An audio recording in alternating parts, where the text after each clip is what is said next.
એવ નિયમાના યથા અંધાહ, એમનું જીવન કયા પ્રકારનું છે?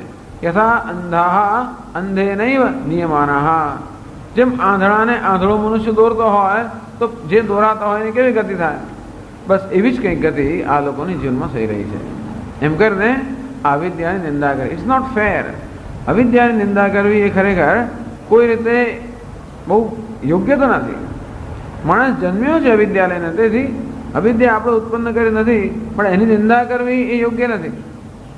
પણ અવિદ્યાની નિંદા કરવા સ્વયં ધીરાહ પંડિતમ મન્યમાનાહ, પોતાને ધીર અને પંડિત માને છે, આ અવિવેકની એમાં નિંદા છે.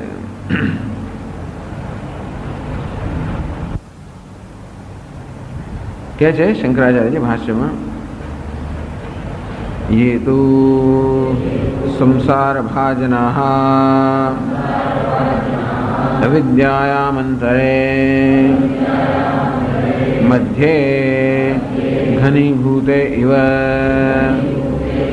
तमसि वर्तमानाः वेष्ट्यमानाः पुत्रपश्वादे तृष्णापाशशतैः स्वयं धीराः प्रज्ञावन्तः पंडिताः शास्त्रकुशलाश्चेति मन्यमानाः ते दन्द्रम्यमाणाः अत्यर्थं कुटिलाम् अनेकरूपां गतिं गच्छन्तः जरा मरणरोगादिदुःखैः पर्यन्ते परिगच्छन्ते मूढाः अविवेकिनः अंधेन एव दृष्टिविहीनेन एव नीयमानाः विषमे पथि यथा बहवः अंधाः महान्तम् अनर्थम् रक्षन्ते तद्वत् ये तो संसार भाजनाः, જે લોકો સંસારને માટેની પાત્રતા ધરાવે છે, સંસાર યોગ્ય, સંસારના દુઃખ માટે જે યોગ્ય લોકો છે, અર્થાત એવું જે પ્રાપ્ત કરે છે. અવિદ્યાયામ અંતરે વર્તમાનઃ, અવિદ્યાયામ અંતરે, અવિદ્યાની મધ્યમાં, અંતર એટલે કે મધ્ય, અંતર શબ્દનો અર્થ અંદર એવો પણ થાય, એટલે અવિદ્યાની અંદર અર્થાત અવિદ્યાની મધ્યમાં વર્તમાનઃ, જે લોકો અવિદ્યાની મધ્યની અંદર જ જીવનારા હોય. કોઈ પ્રશ્ન કરે કે જે મનુષ્ય જન્મ્યો હોય દરેક અજ્ઞાની હોવાને કારણે પ્રત્યેક મનુષ્ય અવિદ્યાની અંદર જ જીવતા હોય છે. એટલે શંકરાચાર્યજી કહે છે કે આ સામાન્ય અવિદ્યા નહીં, પરંતુ ઘનીભૂતે ઇવ તમસી. આમ થોડું થોડું દેખાતું હોય, અંધકાર હોય, પણ થોડું થોડું પણ અજવાળું હોય તો કંઈક આપણે માર્ગ જોઈ શકતા હોઈએ.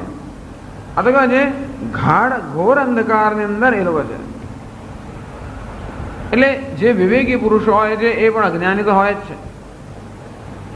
આમ જે લોકો નિત્ય કે અનિત્યનો આવો વિવેક કરી શકતા હોય એ લોકો પણ આત્મા વિશે તો અજ્ઞાની હોય છે, અને છતાં પણ જીવનમાં સારા નરસાનો, ધર્મ અધર્મનો, નિત્ય અનિત્યનો, એવો શ્રેય પ્રેયનો આવો વિવેક કરી શકતા હોવાને કારણે એમના જેનો કંઈક પ્રકાશ છે. અંતેથી પેલો અંધારામાં જે માણસ બાખોડિયા માર્યા જ કરતો હોય અને અથડાયા ગુડાયા કરતો હોય એવી સ્થિતિ આ લોકોની નથી. આ લોકો છે ઘનીભૂતે તમસી એવ વર્તમાનઃ, ગાઢ અંધકારની અંદર કંઈ જ ન દેખાય, આપણો હાથ સુદ્ધા ન દેખાય, જરાય રસ્તો ન દેખાતો હોય, અને એવી રીતે તમે જ્યારે હો તો ઘનીભૂત અંધકાર જીવનમાં કયો છે? આત્માનું અજ્ઞાન તો બધાને જ છે, પણ અજ્ઞાનમાંથી જન્મી અવિદ્યા, કામ, કર્મ. પહેલા આત્માના અજ્ઞાનથી જન્મે છે અનાત્માની અંદર આત્મબુદ્ધિ. આમ દેહ ઇન્દ્રિય મન રૂપી આ જે સંઘાત છે એમાં આત્મબુદ્ધિ એ બધાને હોય છે. મનુષ્ય જન્મે ત્યારે દેહની અંદર આત્મબુદ્ધિ લઈને જન્મ્યો હોય છે, અંતેથી દેહને આત્મા માની લેવો એ પણ સંસ્કાર બધામાં હોય છે અને તેથી એમાં પણ બધા આવી જાય. ત્યાં લોકો કેવા છે, દેહમાં આત્મબુદ્ધિ એટલું નહીં, દેહ એવા આત્મા. જે લોકો માત્ર દેહને જ આત્મા માને, જે લોકો માત્ર પ્રત્યક્ષનો સ્વીકાર કરતા હોય છે, તેથી જે લોકો શાસ્ત્ર કે એવા વસ્તુનો ક્યારે સ્વીકાર કરતા જ નથી, એ લોકો શાસ્ત્રને તો ડિસમિસ જ કરી નાખે. ક્યાં તો બધા બ્રાહ્મણોએ પંડિતો ઊભી કરેલું આ બધી તૂત છે અને એમનું પોતાનું ગુજરાન ચલાવવા માટે અને એમની સત્તા હંમેશા સ્થાપિત રાખવા માટે આ લોકો ઊભું કરેલી આ બધી વસ્તુ એમ માની લેવા. યાવત જીવે સુખમ જીવે, ઋણમ કૃત્વા ઘૃતમ પીવે. જ્યાં સુધી જીવો ત્યાં સુધી સારી રીતે જીવો. જોયો તો દેવું કરીને પણ ઘી પીઓ. ભસ્મીભૂતસ્ય દેહસ્ય પુનરાગમનમ કુતઃ. આ દેહ એકવાર ભસ્મીભૂત થયો, કોઈને આવતો જોયો, કોઈ કઈ પાછું આવતું નથી. પાપ શું ને પુણ્ય શું હોય? આ દેહ ગયો એ સાથે તમે ગયા. અને તેથી જીવો છો ત્યાં સુધી આનંદ નથી જીવો. આવું સમજે એમાં પણ એમનો વાંક નથી, કારણ કે પ્રત્યક્ષ આપણો આવો જ અનુભવ છે. માણસનો એકવાર મૃત્યુ થયું, ભસ્મીભૂત થયું, કોઈએ કોઈને પાછો આવતો જોયો નથી. ભલે ને પેલો કે સુરતમાં જન્મ્યો કે હું તો ફલાણી જગ્યાએ હતો, કંઈ ઓસ્ટ્રેલિયાની અંદર હતો અને ત્યાં હું પેલા ઘરમાં રહ્યો, બધું વર્ણન કરતો આપણે માની નહીં. આવું બધું આપણે કંઈક ગડબડ છે અને આપણે એમ જ માની લઈએ. અત્યારે હવે ઘણા બધા એવા કેસ નીકળે છે કે માણસ કે આટલું નાનું છોકરું કે જન્મ્યો છે અમદાવાદમાં અને કોઈક મધ્યપ્રદેશના ગામડાના કોઈ ઘરની બધી વિગતો આપે તમને કે ફલાણી જગ્યા કબાટ છે, એમાં ફલાણી તિજોરીમાં આટલું મૂકેલું છે, માટે પૂરેપૂરી વર્ણન કરે. એટલે એમ લાગે કે એ જ માણસ જન્મ્યો છે. એમ કરે આપણે સાબિત કરવા માંગીએ કે પૂર્વજન્મ નામની કોઈ વસ્તુ હતી. ત્યારે જે લોકો આ નથી માનતા કે આ તો ગડબડ, આ માણસમાં પૂરો ત્યાં જન્મેલો નથી પણ કંઈક મુશ્કેલી છે એના મગજની અંદર ધંધેથી આવું કંઈક આડો હોય, કદાચ કોઈક રીતે પેલાની અસર આના પર કંઈક થઈ જાય, કંઈક બીજી રીતે એ લોકો મનોવૈજ્ઞાનિક કારણ શોધી કાઢે. એટલે ગમે તે કારણ શોધીને એ લોકો પૂર્વજન્મ, પુનર્જન્મ, પુણ્ય, પાપ આવી કોઈ વસ્તુનો સ્વીકાર કરે જ નહીં. દેહ એવો આત્મા. જેમ વિરોચન પ્રજાપતિ પાસેથી ઉપદેશ પ્રાપ્ત કરીને પણ ગયો અને જાહેર કર્યું કે પિતામહે કહ્યું છે કે આ દેહ જ આત્મા છે, મારે દેહનું જ પૂજન કરવું જોઈએ, દેહની જ પુષ્ટિ કરવી જોઈએ. અને તેથી અસુર લોકો જ્યારે મરી જાય ત્યારે પણ આ માણસની જોડે એના પેલા એને તો દહન ક્રિયા તો ના જ કરે, અગ્નિ સંસ્કાર ના કરે, પણ એને તો પેલા મોટો એમાં મૂકે કફનની અંદર અને અનેક બધા ભોગના સાધનો મૂકે જોડે, કારણ કે લઈ જવાનું છે જોડે. એટલે આવા લોકોની વાત થઈ છે. સામાન્ય લોકો, અવિવેકી લોકોની વાત નથી. જે લોકો વિવેક, જેમનામાં જાગૃત થવી શક્યતા છે. અજ્ઞશ્ચ અશ્રદ્ધાનશ્ચ સંશયાત્મા વિનશ્યતિ. નાયમ લોકોસ્તિ ન પરઃ ન સુખમ સંશયાત્મન. એ જે અજ્ઞાની જે છે એ તો એનો કંઈ પ્રશ્ન નથી. અજ્ઞાની મનુષ્ય હોય પણ જો શ્રદ્ધાવાન હોય તો આપણે એને સરળતાથી શાસ્ત્ર સમજાવી શકીએ. અશ્રદ્ધાનશ્ચ, અજ્ઞાની પણ હોય અને વળી પણ શ્રદ્ધાએ શાસ્ત્રમાં ધરાવતા હોય અને છતાં પણ સંશય ન કરતો હોય, વિશ્વાસ રાખતો હોય તો આપણે એને બુદ્ધિ સમજાવી શકીએ અને શાસ્ત્રનું પ્રામાણ્ય સમજાવીને જરૂર એનામાં જ્ઞાન ઉત્પન્ન કરી શકીએ. સંશય આત્મા, એક તો પોતે જાણતો નથી, એનામાં શ્રદ્ધા પણ નથી અને જોડે જોડે જે શાસ્ત્ર વગેરે છે એને એનામાં સંશય કરે છે કે ના ના, આ તો મેં કહ્યું એ પ્રમાણે આ બધું બ્રાહ્મણોએ પોતાના જીવન નિર્વાહ માટે કરેલી વસ્તુઓ છે. સંશયાત્મા વિનશ્યતિ, આને કોઈ ઉગાડી ના શકે.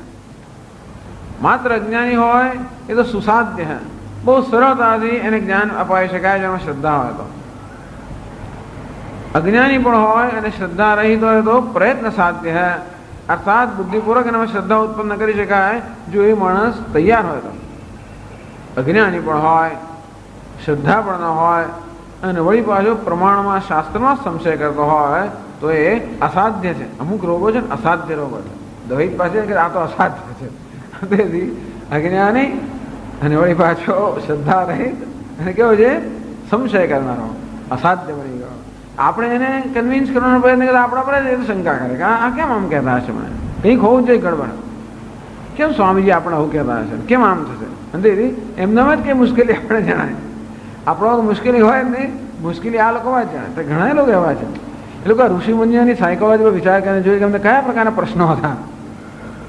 અંતેથી ઘણા લોકો આવું થાય છે કે આ તપસ્યા કરનારા લોકો, જંગલમાં જનારા લોકો, ત્યાગ કરનારા લોકો, આવું જીવન જીવનારા લોકો કઈ ગડબડ હતી, મને કયા પ્રકારની માનસિક મુશ્કેલી એમને હતી, એવી રિસર્ચ કરનારા ઘણા લોકો છે. આ અસાધ્ય કેસીસ છે બધા. તો અહીં એમની વાત કરવામાં આવે છે. અહીં વાત તો નહીં, આવા લોકોની કરવામાં એટલે કે ઘનીભૂત એવ તમસી વર્તમાન, ગાઢ અંધકારની મધ્યમાં જે લોકો છે. એટલે આ દેહ એવ આત્મા, આ દેહ જ આત્મા છે, ઇન્દ્રિયો જ આત્મા છે, અને માટે એમની જે જરૂરિયાત છે એ જ જીવનની જરૂરિયાત છે, આવું માનનારા. અને એકવાર આ પ્રકારનો અવિવેક હોય, આવું જ્યારે તમસ હોય, ત્યારે બોલું રજસ વિવેક ચૂડામણે વર્ણન કર્યું છે કે માણસમાં જ્યારે તમસનું પ્રાધાન્ય હોય ત્યારે રજોગુણ છે એના પર આક્રમણ સખત કરે. તે દ્રષ્ટાંત આપે છે કે હિમાલયની અંદર ઠંડી હોય અને ઘણીવાર એકદમ વાદળો છવાઈ ગયા હોય અને સૂર્યનો પ્રકાશ જરા પણ ઉપલબ્ધ ના હોય, તે વખતે પેલો પવન વાવાઝોડું આવે ને આ જે યાત્રી છે એને એવી રંજાડે ને, સૂર્ય ના હોય તે વખતે પેલો પવન એકદમ ઠંડીના આપણામાં એકદમ જ્યાં થીજી જઈએ. પરંતુ સૂર્યનો જે ઉદય થાય અને સૂર્ય બરોબર પ્રકાશમાં લાગે ત્યારે એ જ પવન પછી આપણને આહ્લાદક લાગે. આમ સૂર્ય જ્યારે હોય ત્યારે જે વસ્તુ આહ્લાદક છે એ જ્યારે સૂર્ય ન હોય ત્યારે આપણને રંજાડનારી બને. અને તે જ રીતે આ સંસાર પણ વિવેક કે જ્ઞાન હોય ત્યારે આહ્લાદક છે, પણ જ્યારે જ્ઞાન ન હોય, વિવેક ન હોય, અવિવેક કે તમો ગુણ જ્યારે હોય, આ બધી વસ્તુ રંજાડ્યા જ કરે. માણસ અત્યારે સંસારથી રંજાડાય જ છે. કેમ? કારણ કે અવિવેક હોવાને કારણે. એકને એક જ વસ્તુ ક્યાં તો આપણને ઉપકારક થઈ શકે કે ક્યાં તો આપણા દુઃખનું પણ કારણ બની શકે. અને તેથી આ જે સંસાર આ લોકો માટે ઘનીભૂતે એવ તમસી વર્તમાના, આટલો બધો ઘનીભૂત અવિવેક જ્યારે હોય ત્યારે વિશ્વ અનેક પ્રકારની લોલુપતા ઉત્પન્ન કરે. અવિદ્યા, કામ, કર્મ, અનેક પ્રકારના કર્મ કરાવે. અને માણસ એકવાર આમાં આ વિશ્વમાં લોલુપતા એનામાં જાગૃત થઈ પછી તો એનો કોઈ અંત જ નથી. એ લોલુપતા એની પાસે ગમે તે કામ કરાવે. ધર્મ અધર્મ એ કોઈ પ્રકારનો વિવેક માણસો પછી રહે જ નહીં. એમ કરીને એટલે કે છે વર્તમાના વેષ્ટિમાના, અવિદ્યા વેષ્ટિમાના, બરોબર એનાથી છવાયેલા છે. અવિદ્યામાંથી જેમની કામના, કામમાંથી જન્મ કર્મ, કર્મથી જન્મ કર્મફળ, એમાંથી જેમને રાગ દ્વેષ, એમાંથી જેમની વળી પાછી ઈચ્છા, એમાંથી જેમની વળી કર્મ, આમ બસ વેષ્ટિમાના.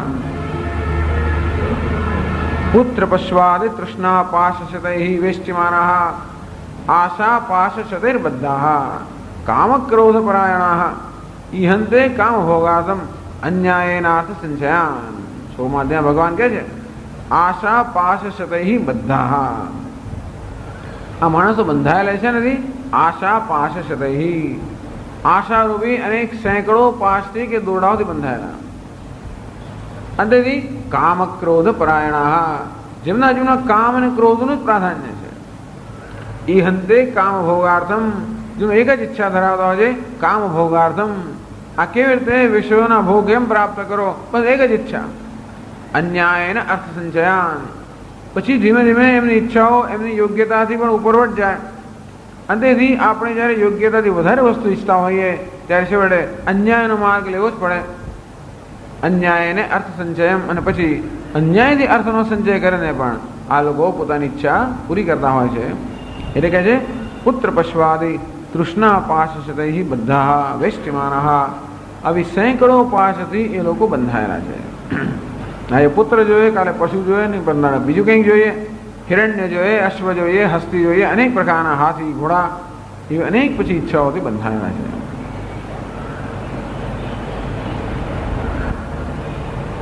અને એમ હોવા છતાં પણ સ્વયં ધીરાઃ, સ્વયં એટલે વયમ ધીરાઃ, પ્રજ્ઞાવંત પંડિતાઃ શાસ્ત્રકુશલાશ્ચ. બધા પોતાની ધીર અને પંડિત માને છે. ધીર કોને કહેવાય? બુદ્ધિમાન લોકો જે વ્યવહારમાં કુશળ હોય એના માટે અહીંયા ધીર શબ્દ વાપર્યો છે.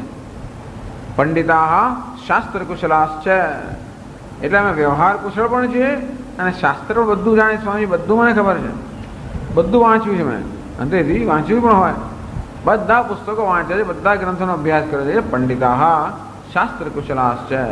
આમ જે લોકો પોતાની જાતને વ્યવહારમાં પણ કુશળ માને છે અને શાસ્ત્રમાં પણ કુશળ માને છે, એ લોકો વેદાંતને વ્યવહારો ના ગણે.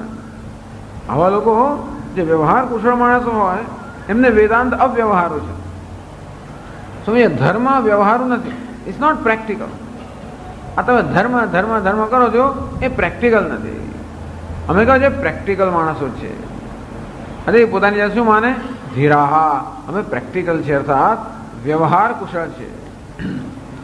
વ્યવહારની કુશળતા હોવાને કારણે જ્યાં પણ જરૂર પડે ત્યાં પરમાર્થનો ભોગ આપવા અમને કોઈ સંકોચ ના થાય. એનું નામ વ્યવહાર કુશળ. વ્યવહાર કુશળ ઘણી વાર એવું કહેવાય, વ્યવહાર કુશળ નથી, એવું ના થવો જોઈએ. વ્યવહાર કુશળતા કુશળતા વ્યવહાર કરનાર નામ વ્યવહાર કુશળ. તો મોટે ભાગે વ્યવહાર કુશળતા તો એ જ કે જે વ્યવહાર માટે પરમાર્થનો ભોગ આપી શકે. પંડિતા શાસ્ત્ર કુશલાશ્ચ. અને વળી પાછા શાસ્ત્રોમાં કુશળ પોતાને માનનારા. મન્યમાના, એવું હોવાને કારણે પ્રજ્ઞાશાલિનઃ, શાસ્ત્રીય પ્રજ્ઞાશાલિનઃ મન્યમાના. અને એવું હોવાને કારણે એ લોકો ક્યારેય મદદ ન લે. કહ્યું આગળ તે પ્રમાણે, જ્યારે એમ માનીએ કે મને કોઈ પ્રશ્ન જ નથી, મને કોઈ સમસ્યા જ નથી, મને બધું જ જ્ઞાન છે, હું બધું જાણું છું, ગીતા તો હું જાણું છું, કર્મણ્યવાધિકારસ્તે મા ફલેષુ કદાચન, ગીતા તો બધી જ જાણું છું, પૂરેપૂરી જાણું છું. આમ બધું જાણું છું, ઉપનિષદ બધી જ વસ્તુ જાણતો જ જ્યારે હોય ત્યારે પછી આપણે કહીએ છું, કહીએ ત્યારે સાંભળે જ કહો ને, સાંભળવાની ઈચ્છા થાય તો કોઈ કહે ને. અંતેથી પોતાની જેને ધીર અને પંડિત માનતા હોવાને કારણે ક્યારે પણ બીજા કોઈ જ્ઞાની પુરુષ પાસે જઈને એમની પાસેથી માર્ગદર્શન પ્રાપ્ત કરવું એવું તો એ લોકો સ્વીકારે છે નહીં. અંતેથી દંદ્રમ્યમાણા, દ્રમ નોરતા છે ગતિ, દ્રમ ગતૌ, એનું યંગ અંતર, યંગ એટલે ફ્રીક્વન્ટેટિવ, યંગ એવો પ્રત્યય લગાવ્યો. દંદ્રમ, દંદ્રમ્યમાણા અત્યર્થમ કુટિલામ અનેક રૂપામ ગતિમ ગચ્છંત. એટલે કે આમાં કુટિલતા એવો અર્થ થાય છે. દંદ્રમ્યમાણા અનેક પ્રકારની કુટિલ ગતિને પ્રાપ્ત થનારા. કુટિલ કેવી? પર્યંતી જન્મ જરા મરણ રોગા દુઃખૈ પર્યંતી. ચાલો સંસારમાં આપણે ગતિ હોય તોય વાંધો નથી, સંસારમાં રાઈડ લેવાનો કંઈ વાંધો નથી.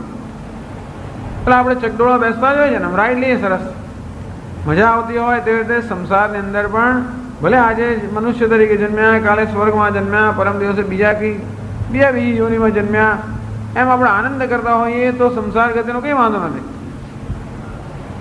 પણ આ તો શું કહે છે? જરા મરણ રોગા દુઃખ પર્યંતી. આ સંસારની ગતિ કેવી છે?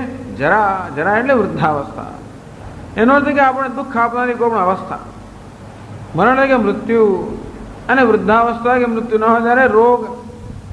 આખા વર્ષમાં બધી સિઝન રોગની જ હોય છે. દરેક જ્યારે પૂછે ત્યારે રોગચાળો બહુ છે, અત્યારે પણ રોગચાળો. વરસાદ આવે તો પણ રોગ, ના આવે તો પણ રોગ, વરસાદ આવીને જતો રહે ત્યારે રોગ, ગયા પછી આવે ત્યારે જો ત્યારે રોગના રોગ જ ચાલતો હોય છે. રોગચાળો ફાટી જ નીકળતો હોય છે. એટલે જ્યારે અહીંયા અમદાવાદની એટલે અમદાવાદ મ્યુનિસિપલ કોર્પોરેશન ને ડૉક્ટરોની વચ્ચે જો એક સરસ વ્યવસ્થા હોય, સમજ, તો પેલા સાફ કરે નહીં ને આ લોકોને ધંધો મળ્યા જ કરતો હોય, એવું ચાલ્યા કરે. જ્યાં જો હતા પેલા ઢગલા પેલા છાપામાં ઘણા રિપોર્ટ આવતા હતા, ગંદકી ને બધું. અંદરથી આ લોકોનું કામ ચાલ્યા જ કરે. લાઈનો જ લાગ્યો. કેમ તો એને ખાંસી ને ઉધરસ ને ફ્લૂ ને જે જુદા માનું જ હોય છે. કોઈને ફ્લૂ થઈ ગયો, મેલેરિયા થઈ ગયો, આ થઈ ગયો, તે થઈ ગયો, ટાઈફોઈડ થઈ ગયો, એટલે બધું આવું ચાલ્યા જ કરતું. એટલે ભલે ને આપણે વૃદ્ધ ના થયા હોઈએ અને હજી મરણ તો દૂર હોય, અને છતાંય પણ આવું તો ચાલ્યા જ કરે. એટલે જરા મરણ રોગા દુઃખ સહ પર્યંતી. સંસારમાં આ લોકો યાત્રા તો કરે છે. કેવી છે? કુટિલામ ગતિ. યાત્રા પણ સરળ નથી. આ તો પેલું અમદાવાદમાં ગાંધી રોડ પર રિક્ષામાં બેસવા જેવું છે. માણસ એક આવેલો પરદેશથી, અને એ માણસ રિક્ષામાં બેઠો, એને લખેલું છે એની ચોપડીમાં, ત્યાં સ્ટેશનથી રિક્ષામાં બેઠો. કહે છે કે આ રિક્ષાવાળો શું કરવા માગતો તો એ સમજ ના પડે. એને એમ લાગ્યું કે આખો માર્ગ નાખવા જ માગે છે. એની રિક્ષા જે ચાલે કોઈ પણ એને કોઈ એને રોકી જ ના શકે પાસે. આમ અમદાવાદમાં ગાંધી રોડ પર રિક્ષામાં બેસવું એને જેવું છે સંસારને ક્યારે ઉથલી પડો કહેવાની. આપણા અકસ્માત જાત જાતના થતા હોય છે સમજેથી. હિન્દુસ્તાનમાં જે અકસ્માત થયા એવા દુનિયામાં થતા નથી. એક જણા અમે વડોદરાથી અમદાવાદ આવે તો કે છે ગાડી ટ્રક પર ચડી ગઈ. એટલે કેવી રીતે લોકો ડ્રાઈવ કરે છે એની કંઈ કલ્પના બહારની વસ્તુ છે. એટલે આ લોકો છે મારે બસમાં પણ બેસવું. એક બિચારો અમેરિકન માણસ આવે છે કે બસમાં નથી બેસવું, રિક્ષામાં નથી બેસવું, સ્કૂટર પર તો બેસાય જ નહીં. તમે કરવાનું શું? ચાલવું પણ મુશ્કેલ છે આ પુલની અંદર. અને પેલો CG road crazy street you know લોકો આ ક્રેઝી સ્ટ્રીટ સીજી રોડ એના જે રોડ જોયા જ નથી. સીજી રોડને જો ક્રેઝી માણસ માનતો હોય તો આશ્રમ રોડને તો શું કહે અને ગાંધી રોડને તો ભગવાન જાણે શું કહે. એટલે કહે છે દુનિયાની અંદર અમદાવાદમાં જેવો ટ્રાફિકની અંદર અવ્યવસ્થા છે, ગૂંચવાડો, કે અમદાવાદ જેટલું ક્રેઝીનેસ એવું આખા જગતમાં ક્યાંય નથી. સાબિત થઈ ચૂકે છે. જે લોકો દુનિયામાં ફર્યા છે એ લોકોએ આવું નિરીક્ષણ કર્યું છે કે અમદાવાદ જેવી કોઈ જગ્યાએ ક્રેઝીનેસ, ગાણપણ જે કહેવાય એવું દુનિયામાં ક્યાંય નથી. આવું આપણો સંસાર આવો છે. એટલે આમ સીધે સીધું આમ સરસ રાઈડ લેવાતી હોય રાજમાર્ગ પર અને બંને બાજુ વૃક્ષો અને સરસ તો સંસારમાંથી બહાર જવાની કોઈને જરૂર નથી. પણ જરામણ રોગા દુઃખૈ પર્યંતી. અને એટલે પેલું રોલર કોસ્ટર ત્યાં આગળ લોકો મૂક્યું છે ત્યાં ગાંધીનગરમાં સ્વામિનારાયણ મંદિરમાં. પછી થોડું કંઈ એમ્યુઝમેન્ટ પાર્ક પણ રોલર કોસ્ટરમાં બેસવા જેવું છે. મેં જોયું નથી પણ મને કહ્યું રોલર કોસ્ટર ત્યાં છે. બેસો તો પછી આમ પકડીને જ બેસવું પડે. જો બેઠા ને એકદમ આમથી આમ ગતિને આમથી આમ ઉપરથી નીચે, નીચેથી ઉપર, તો શ્વાસ અદ્ધરનો અદ્ધર જ રમે છે. જ્યાં તમે બેઠા ત્યાંથી શ્વાસ અદ્ધરનો અદ્ધર. જ્યારે છૂટીએ એમ સંસારમાં આવ્યા અદ્ધર ને અદ્ધર જ માણસો. એટલે કે જરા હમણાં રોગા દુઃખઈ પર્યંતી. એક તો અનેક પ્રકારની કુટિલ ગતિને પ્રાપ્ત થાય અને સાથે સાથે આવું જરા હમણાં રોગ અનેક પ્રકારના દુઃખ સાથે આવી જાતની ગતિ થતી હોય છે. એમ કરીને ખાલી પરિગચ્છંતી મૂઢા અવિવેકિન. એ કેવા છે? અવિવેકી લોકો. અને જીવનમાં એમની કેવા પ્રકારની ગતિ હોય છે? અંધેનૈવ નિયમાન યથાંધઃ, અંધેનૈવ દૃષ્ટિભીનેનૈવ. કોઈ કહે કે ભલે એ લોકો આંધળા હોય, પરંતુ ઘણીવાર આંધળા લોકો પણ કોઈ દેખતો મનુષ્ય હોય એના માર્ગદર્શનથી એ લોકો પણ માર્ગ પાર કરી શકે. આંધળો મનુષ્ય પણ દુઃખી થવો એવો કોઈ નિયમ નથી. એને પણ માર્ગદર્શન એનો કોઈ નેતા હોય જે પોતે દેખતો હોય તો અંધ મનુષ્યને પણ યોગ્ય માર્ગે લઈ જાય. પણ આ તો આમના લીડર કોણ છે? અજ્ઞાન. વયમ ધીરાહ વયમ પંડિતાહ એક મન્યમાનાહ. આમ પોતાની જાતને ધીર અને પંડિત માનતા હોવાને કારણે એમનો લીડર કોણ છે? અજ્ઞાન, અવિવેક જ. આ અવિવેક એમનો અજ્ઞાન એટલે કે અંધકાર એમનો જયારે લીડર છે, નેતા છે. અને એવા અંધકારથી જ એટલે આમ અજ્ઞાન રૂપી નેતાની પાછળ ભાગે જનારા આવા લોકોને આંધળા મનુષ્યની પાછળ ચાલનારા આંધળા લોકો સાથે સરખાવ્યા છે. કેવા બિચારા? એક તો ગાઢ અંધકાર, કશું દેખાતું ના હોય. જો કે એમને તો અંધકાર જ હોય, પણ બહાર પણ અંધકાર, અંદર પણ અંધકાર. જેમ આપણા ધૃતરાષ્ટ્ર એટલે સુરદાસ કે છે દ્વિવિધ આંધળો. સુરદાસ પોતાની જાગે છે હું તો બે રીતે આંધળો છું. એ તો નમ્રતા છે. એ આંધળા નથી એ તો સ્પષ્ટ જણાઈ આવે છે એમના કહેવામાં, પણ છતાં કહે છે હું દ્વિવિધ આંધળો. એટલે ધૃતરાષ્ટ્ર જે છે એને આવી રીતે દ્વિવિધ અંધ કહેવામાં આવે છે. બહારથી તો આંધળા ખરા જ, પણ અંદરથી પણ આંધળા. પ્રજ્ઞાચક્ષુ એટલે બહારથી અંધ, જોડે અંદરથી પણ આંધળા. આવા બંને રીતે અંધ જે લોકો છે. વિષમે પછી યથા બહવ અંધાહ મહાંતમ અનર્થમ રુચ્છંતિ તદ્વત. વિષમે પછી એક તો માર્ગ પણ બહુ જ વિષમ હોય, ખાડા ટેકરાવાળો હોય, કાંટા કાંકરાવાળો માર્ગ હોય, એના પર ચાલવાનું હોય, અંધારું હોય, પોતે જોઈ ન શકતા હોય, અને પણ પછી આંધળા લોકો આપણું નેતૃત્વ કરતા હોય તો કેવા માણસો ખાડામાં પડે, કેવા બધા કાંટા અને કાંકરા સતત જેમ વાગ્યા કરે અને એવા દુઃખથી સતત જેમ પીડાતા હોય એમાં લોકો પણ જીવનમાં સતત પીડાઈ રહ્યા છે.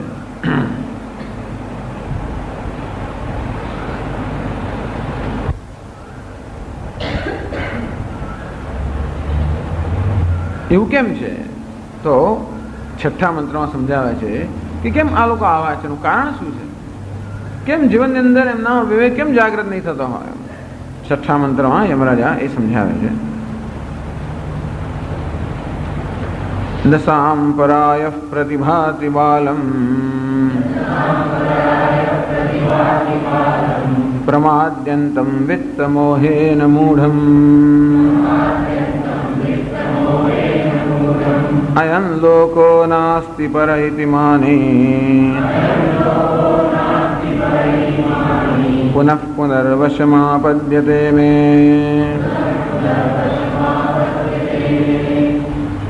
न सांपराय प्रतिभाति बालम, आ केवा छे? बालम बाळक छे। बालम सांपराय न प्रतिभाति। आ बाळक जे छे, बाळक बुद्धिनो मनुष्य छे, એને सांपराय अर्थात પોતાના જીવનનું કલ્યાણ કરવાનું જે સાધન છે એ સાધન ક્યારે પણ એને ક્યારે પ્રકાશિત થતું નથી, અર્થાત ક્યારે એની સમક્ષ ઉપસ્થિત થતું નથી। એને કોઈ દિવસ વિચાર જ આવતો નથી પોતાના હૃદય પરલોક કે પોતાના જીવનનું કલ્યાણ કરવાનું સાધન છે એનો એને કોઈ દિવસ ખ્યાલ સુદ્ધા નથી આવતો।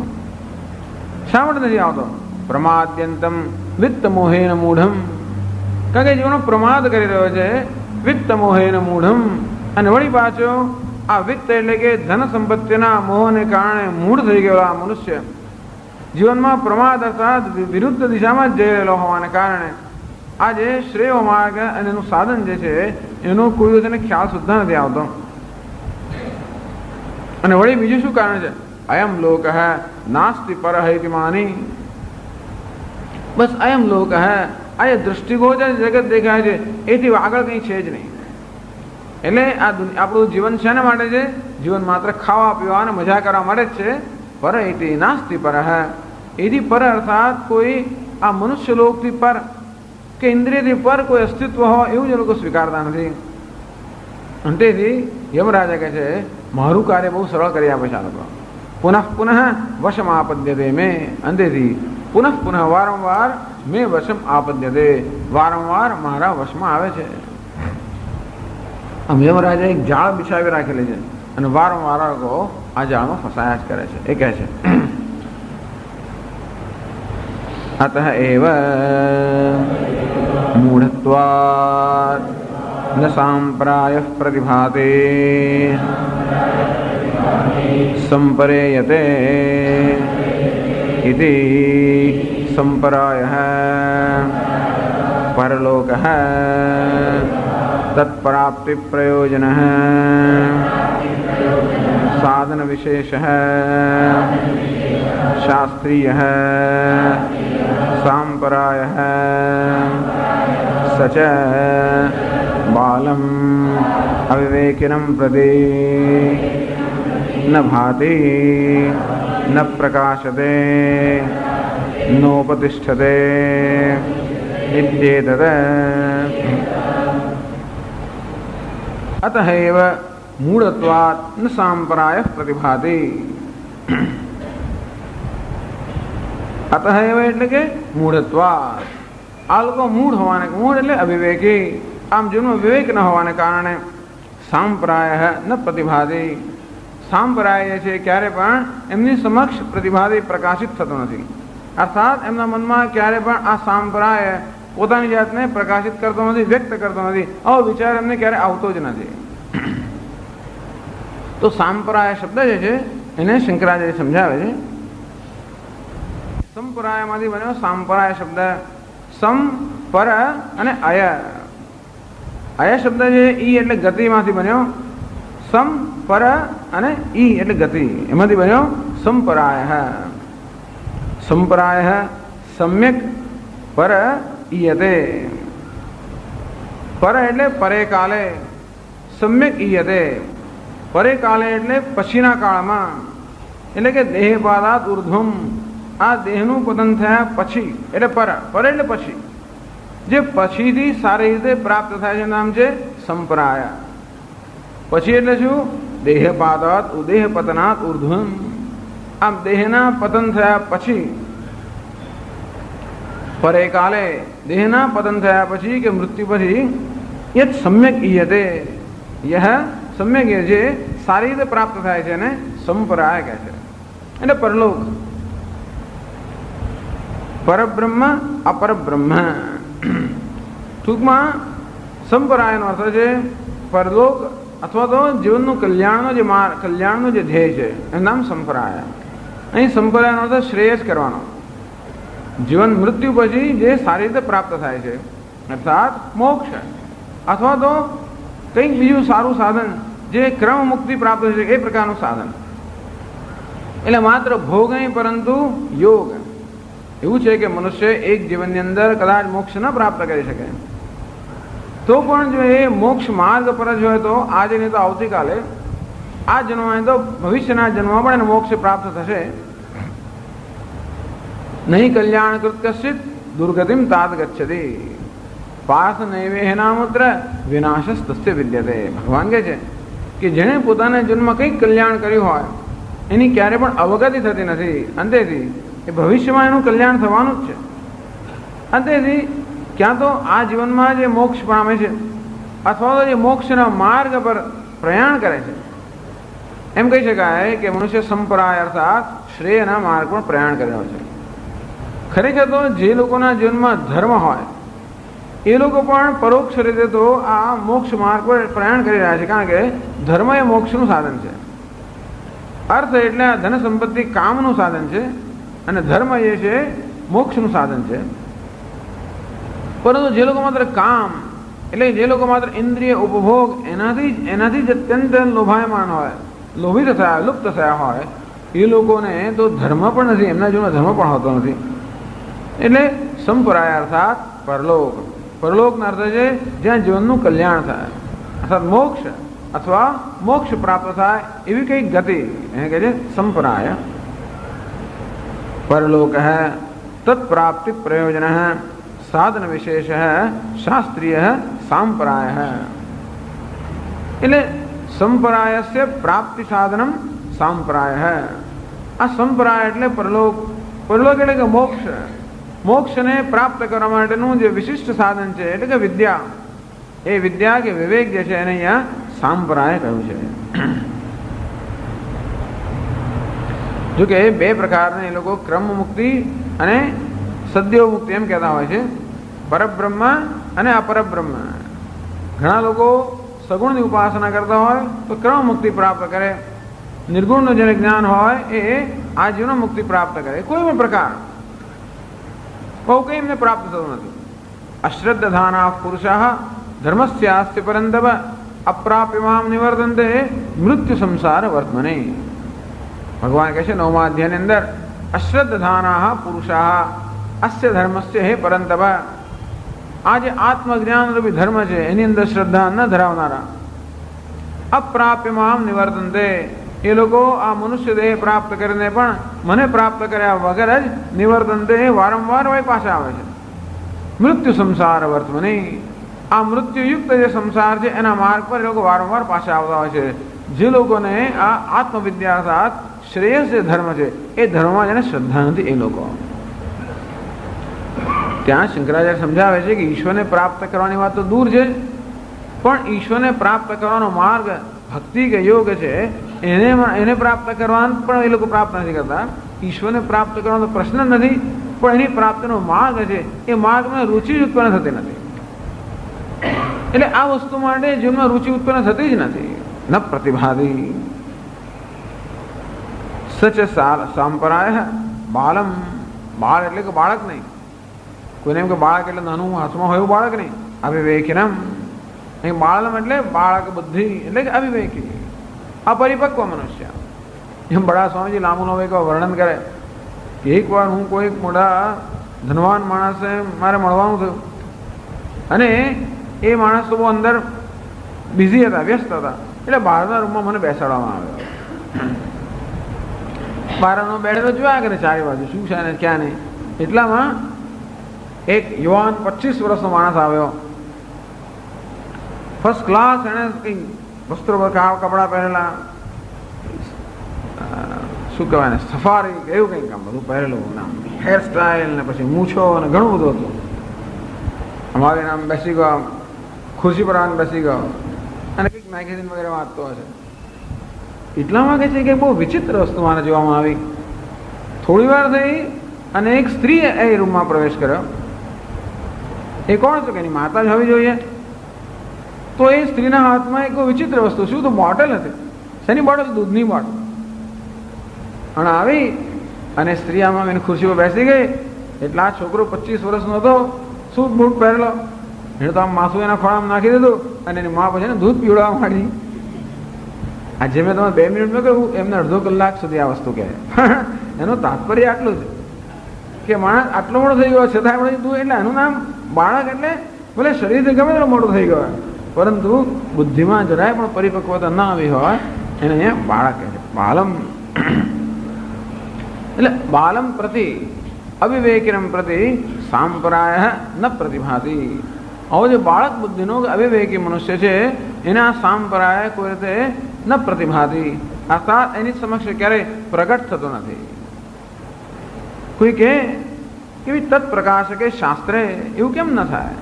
આટલા આટલા શાસ્ત્રો છે, આટલા આટલા ગ્રંથો છે અને માણસ વાંચે તો જરૂર એને કંઈક ને કંઈક સમજ પડવી જોઈએ જીવન વિશે. કેટલા બધા પુસ્તકો છે, કેટલા મહાપુરુષો છે, કેટલા ચરિત્રો છે ને કેટલા પુસ્તકો લખાયેલા છે. એમાં એકાદ પુસ્તક હાથમાં આવે તો પણ આપણી આંખો ખુલી જાય કે એની જીવનમાં ખાલી વિષય ભોગ કરતા કંઈક હોવું જોઈએ શ્રેષ્ઠ. શિષ્ટાનામ ચાચારે, ભલે જગતમાં થોડા લોકો તો સારા છે, આ દુનિયામાં ઘણા સારા લોકો પણ છે અને સારા લોકો પણ જીવનમાં કેવું આચરણ કરે છે એ પણ આપણી સમક્ષ છે. અર્થાત પ્રત્યક્ષ આપણી પાસે પ્રમાણ છે કે જો જે સારા માણસો સજ્જન હોય છે એમનું જીવનમાં આચરણ કેવું હોય છે. અને એ સિવાય પણ શાસ્ત્રો પણ આપણે શું પ્રકારનો કયો ઉપદેશ આપતો, આ બધું આપણી પાસે હોય છતાં પણ એમ કહેવું કે પોતાના જીવનના કલ્યાણનો માર્ગ કોઈ રીતે આ લોકોને પ્રકાશિત થતો નથી તો એ કેમ બરોબર નથી? એટલે કહે છે કે આ કહેવાય અવિવેકિનમ પ્રતિ ન પ્રતિભાતી. પ્રકાશિત થાય છે, બધા કેટલાય શાસ્ત્રો છે, કેટલાય પુસ્તકો છે, કેટલાય બધા સજ્જનો છે અને બધું એમની સમક્ષ છે એટલે એમને દેખાતું નથી એવું નથી. છતાંય પશ્યન્નપી છે ને પશ્યતિ મૂઢ, આમ જોવા છતાં પણ આ મૂર્ખ મનુષ્ય જોતો નથી. એટલે કે છે ન ઉપતિષ્ઠતે ઇત્યેતદ. એટલે તથા સાધન વિશેષ ન બાલમ મિત્રી કરોતિ ઇત્યર્થ.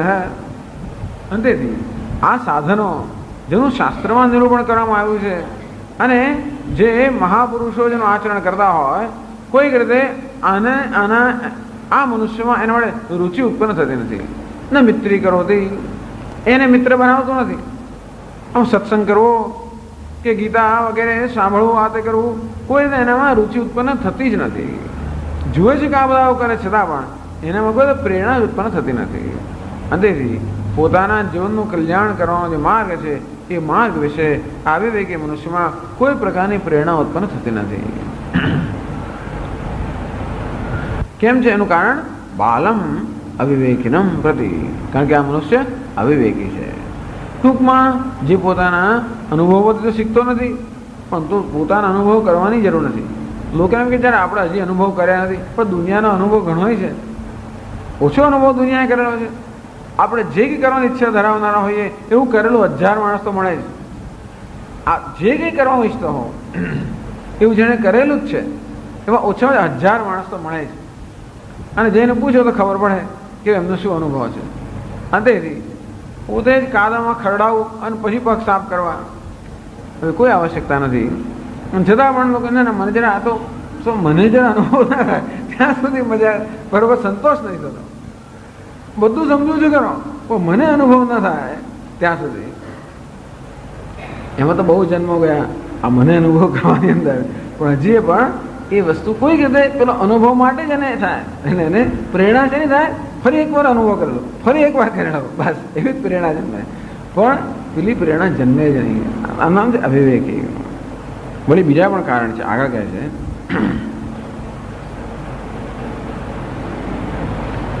પ્રમાદ્યંતમ પ્રમાદમ કુર્વંતમ પુત્ર પશ્વાદિ પ્રયોજનેષુ આસક્ત મનસમ તથા વિત્તમોહેન વિત્તનિમિત્તેન અવિવેકેન મૂઢમ તમસા આચ્છન્નમ સંતમ. સંતમ એટલે સંત નથી હો, ખાલી સતનું દ્વિતીય વિભક્તિનું એક વચન છે એટલે સંતમ.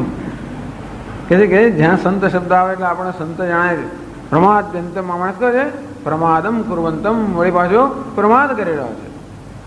પ્રમાદ આળસ, આળસ એટલે જે કરવાનું છે ન કરનાર આળસ, અને કરવાનું છે એના કરતાં વિપરીત વસ્તુ કરવાનું નામ પ્રમાદ. જે કરવાનું હોય એના કરતાં ઉલટું સુલટું જ કર્યા કરે, અને કરવાનું છે એ ન થાય એનું નામ છે પ્રમાદ. આ માણસ કેવો છે? પ્રમાદી છે. પુત્ર પશ્વાદિ પ્રયોજને શું આસક્ત મનસમ. આ પ્રમાદ ક્યારે જન્મે? આપણું મન જ્યારે કશાકમાં આસક્ત થઈ ગયો ત્યારે, છોડે નહીં. આમ પરીક્ષા આવી રહી હોય તો પણ એ નોવેલ વાંચ્યા કરે. કેમ? પેલામાંથી એને ખબર છે કે પરીક્ષા, જો કે આ તો ખબર હોવી પણ ઘણી વાર તો ભૂલી જ જાય. ના મને કંઈ વાંચવાની જરૂર નથી. આવે છે પરીક્ષા અને વાંચે છે નોવેલ. મને ખબર છે, મારો જ એક મિત્ર હતો, આવતીકાલે એન્જિનિયરિંગની પરીક્ષા હોય ને તો આજે માણસ કંઈક સિનેમા જોવા જાય. એનું એક કંઈક બહુ પ્રિય મૂવી સિનેમા, કયું હતું ભૂલી ગયું નામ, દેવદાસ કશું કંઈક સિનેમા હતો. 10 વાર જોયેલું પણ નહીં, 11 વાર જોવા જાય. આવતીકાલે પરીક્ષા હોય છતાંય પણ, અને પછી કકડાટ કરે બીજે દિવસે. અને પ્રમાદ્યંતમ અર્થાત જે કરવું જોઈએ એ કરવાને બદલે ઉલટી સુલટી વસ્તુ જ કર્યા કરે. એમ કરીને ટ્રેન બધું ચૂકી જ જાય. ટ્રેનમાં જવાનો સમય હોય ત્યારે બીજા કંઈ બીજું કર્યા કરે. લાવ જરા વાસણમાં પણ હવે અત્યારે શું છે, ત્યાં કચરો વાળી દો. એટલે આવું જ એમને શું છે? પ્રમાદ્યંતમ મંદિરથી જે કરવાનું હોય એ કરવાને બદલે હોય બહુ કામમાં અમને લાગે. એટલે આળસુ માણસ કેવો છે? આળસુ માણસ કોને કહે છે? કશું જ ના કરે, આને કઈ રસ જ નથી. આળસ છે એટલે અલસતાનો ભાવ, નામ આળસ. આળસ ક્યારે હોય? જ્યારે અરસ કોઈ રસ ના હોય ત્યારે આપણે આળસ હોય. તેથી ખબર છે કે આ કરવું જોઈએ પણ નથી કરતા. ચાલો ને આજે કોણ ભૂખ લાગી છે પણ કોણ રસોઈ કરે, બ્રેડ બટર ખાઈ લીધા, એમ કરીને કરવાનું હોય તો પણ ના કરે. પણ પ્રમાદ કોને કહેવાય? જે કરવાનું હોય એનાથી ઉલટું કરે અને એને એમ કે હું સાચું કરી રહ્યો છું, અને કરી રહ્યો ખાલી એમના સમયનો વ્યર્થ, એટલે સમય વેડફી રહ્યો હોય, વ્યય કરી રહ્યો હોય. આપણે જઈ રહ્યા હોય 100 કિલોમીટરની ગતિએ, આપણે એમ કે આપણા ધ્યેય તરફ પહોંચે, ઉલટી દિશામાં જતા હોય. આમ આપણે ખાલી ડ્રાઈવ કરીએ છીએ ને 100 કિલોમીટરની ગતિ જઈએ છીએ, માટે આપણે આપણા ધ્યેય તરફ જઈ રહ્યા છીએ એવું કંઈ નિયમ છે જ નહીં. આપણે ઉલટી દિશામાં જઈ રહ્યા હોઈએ અને આપણે એમ માનીએ કે આપણે ધ્યેય તરફ જઈએ, એનું નામ પ્રમાદ. એટલે પુત્ર પશ્વાદિ પ્રયોજને શું આસક્ત મનસમ. પુત્ર, પશુ વગેરે આ બધા પ્રયોજનમાં જ જેનું મન આસક્ત છે, અને એનું મન ત્યાં આસક્ત હોવાને કારણે કોઈ રીતે અહીં આસક્ત ન થઈ શકે. વિત્ત મોહેન મૂઢમ, વિત્ત નિમિત્તેન મોહેન મૂઢમ. આ વિત્ત એટલે ધન, સંપત્તિ, સત્તા, પ્રતિષ્ઠા, આ બધું વિત્ત છે. એનો નિમિત્ત એને મોહેન અવિવેકેન મૂઢમ તમસાચ્છન્નમ. અને કેમ પ્રમાદ કરે છે? કારણ કે વિત્ત એટલે ધન, સંપત્તિ, સત્તા, પ્રતિષ્ઠા, આવી વસ્તુનું એવું આકર્ષણ, કે ગજબ આકર્ષણ છે. એ ગજબ આકર્ષણ હોવાને કારણે મન એની અંદર જ હંમેશા આસક્ત મન, એમાં જ આસક્ત થયેલું હોવાને કારણે એમાં જ માણસ રચ્યો પચ્યો હોય છે, અને એનું મન માત્ર આવા વિષયોનો સતત વિચાર કરતો હોવાને કારણે આ બધી વસ્તુ વાંચે તોય પણ એને માથું દુખે. કદાચ એને એકાદ ચોપડી આપી તોય પણ વાંચી તો ક્યાં સમય 2 પાના વાંચે ભાઈ મારું માથું દુખવા માંડે. અંતેથી એનું મન આના માટે ઉપલબ્ધ જ નથી. એની સામક્ષ બધું થતું હોય છતાં પણ એ વસ્તુ ક્યારે એનામાં કોઈ પ્રકારનો રુચિ ઉત્પન્ન ના કરે. એટલે પ્રમાદ્યંતમ વિત્ત મોહેન મૂઢમ. વિત્તનો સ્વભાવ છે આ ધન, સંપત્તિ, સત્તા, પ્રતિષ્ઠા બધી અત્યંત લોભામણી વસ્તુઓ છે. એનો સ્વભાવ જ છે કે આપણામાં આકર્ષણ ઉત્પન્ન કરે. એવું આકર્ષણ ઉત્પન્ન કરે કે ગમે તેટલું પ્રાપ્ત થાય તો સંતોષ ન થાય, અને આપણને એમાં આસક્ત રાખે. એમ કરીને આપણા જીવનનું જે મૂળભૂત ધ્યેય છે એનાથી આપણને વંચિત રાખે. પાછું આ લોકો ફિલોસોફર પણ હોય છે, એવું કે માત્ર મૂર્ખ લોકો છે. સ્વયં ધીરા પંડિતમ મન્યમાના. પાછા અમે તો પંડિત છીએ, તેથી એ લોકોની જીવન ફિલોસોફી જેવા છે. તમને પ્રવચન આપે, આપણે જેમ વાત કરીને તો આપણે પ્રવચન આપે. શું પ્રવચન આપે? આગળ કહે છે અયમ લોક નાસ્તિ પર ઇતિ માની, સમજાવે છે. અયમેવ લોક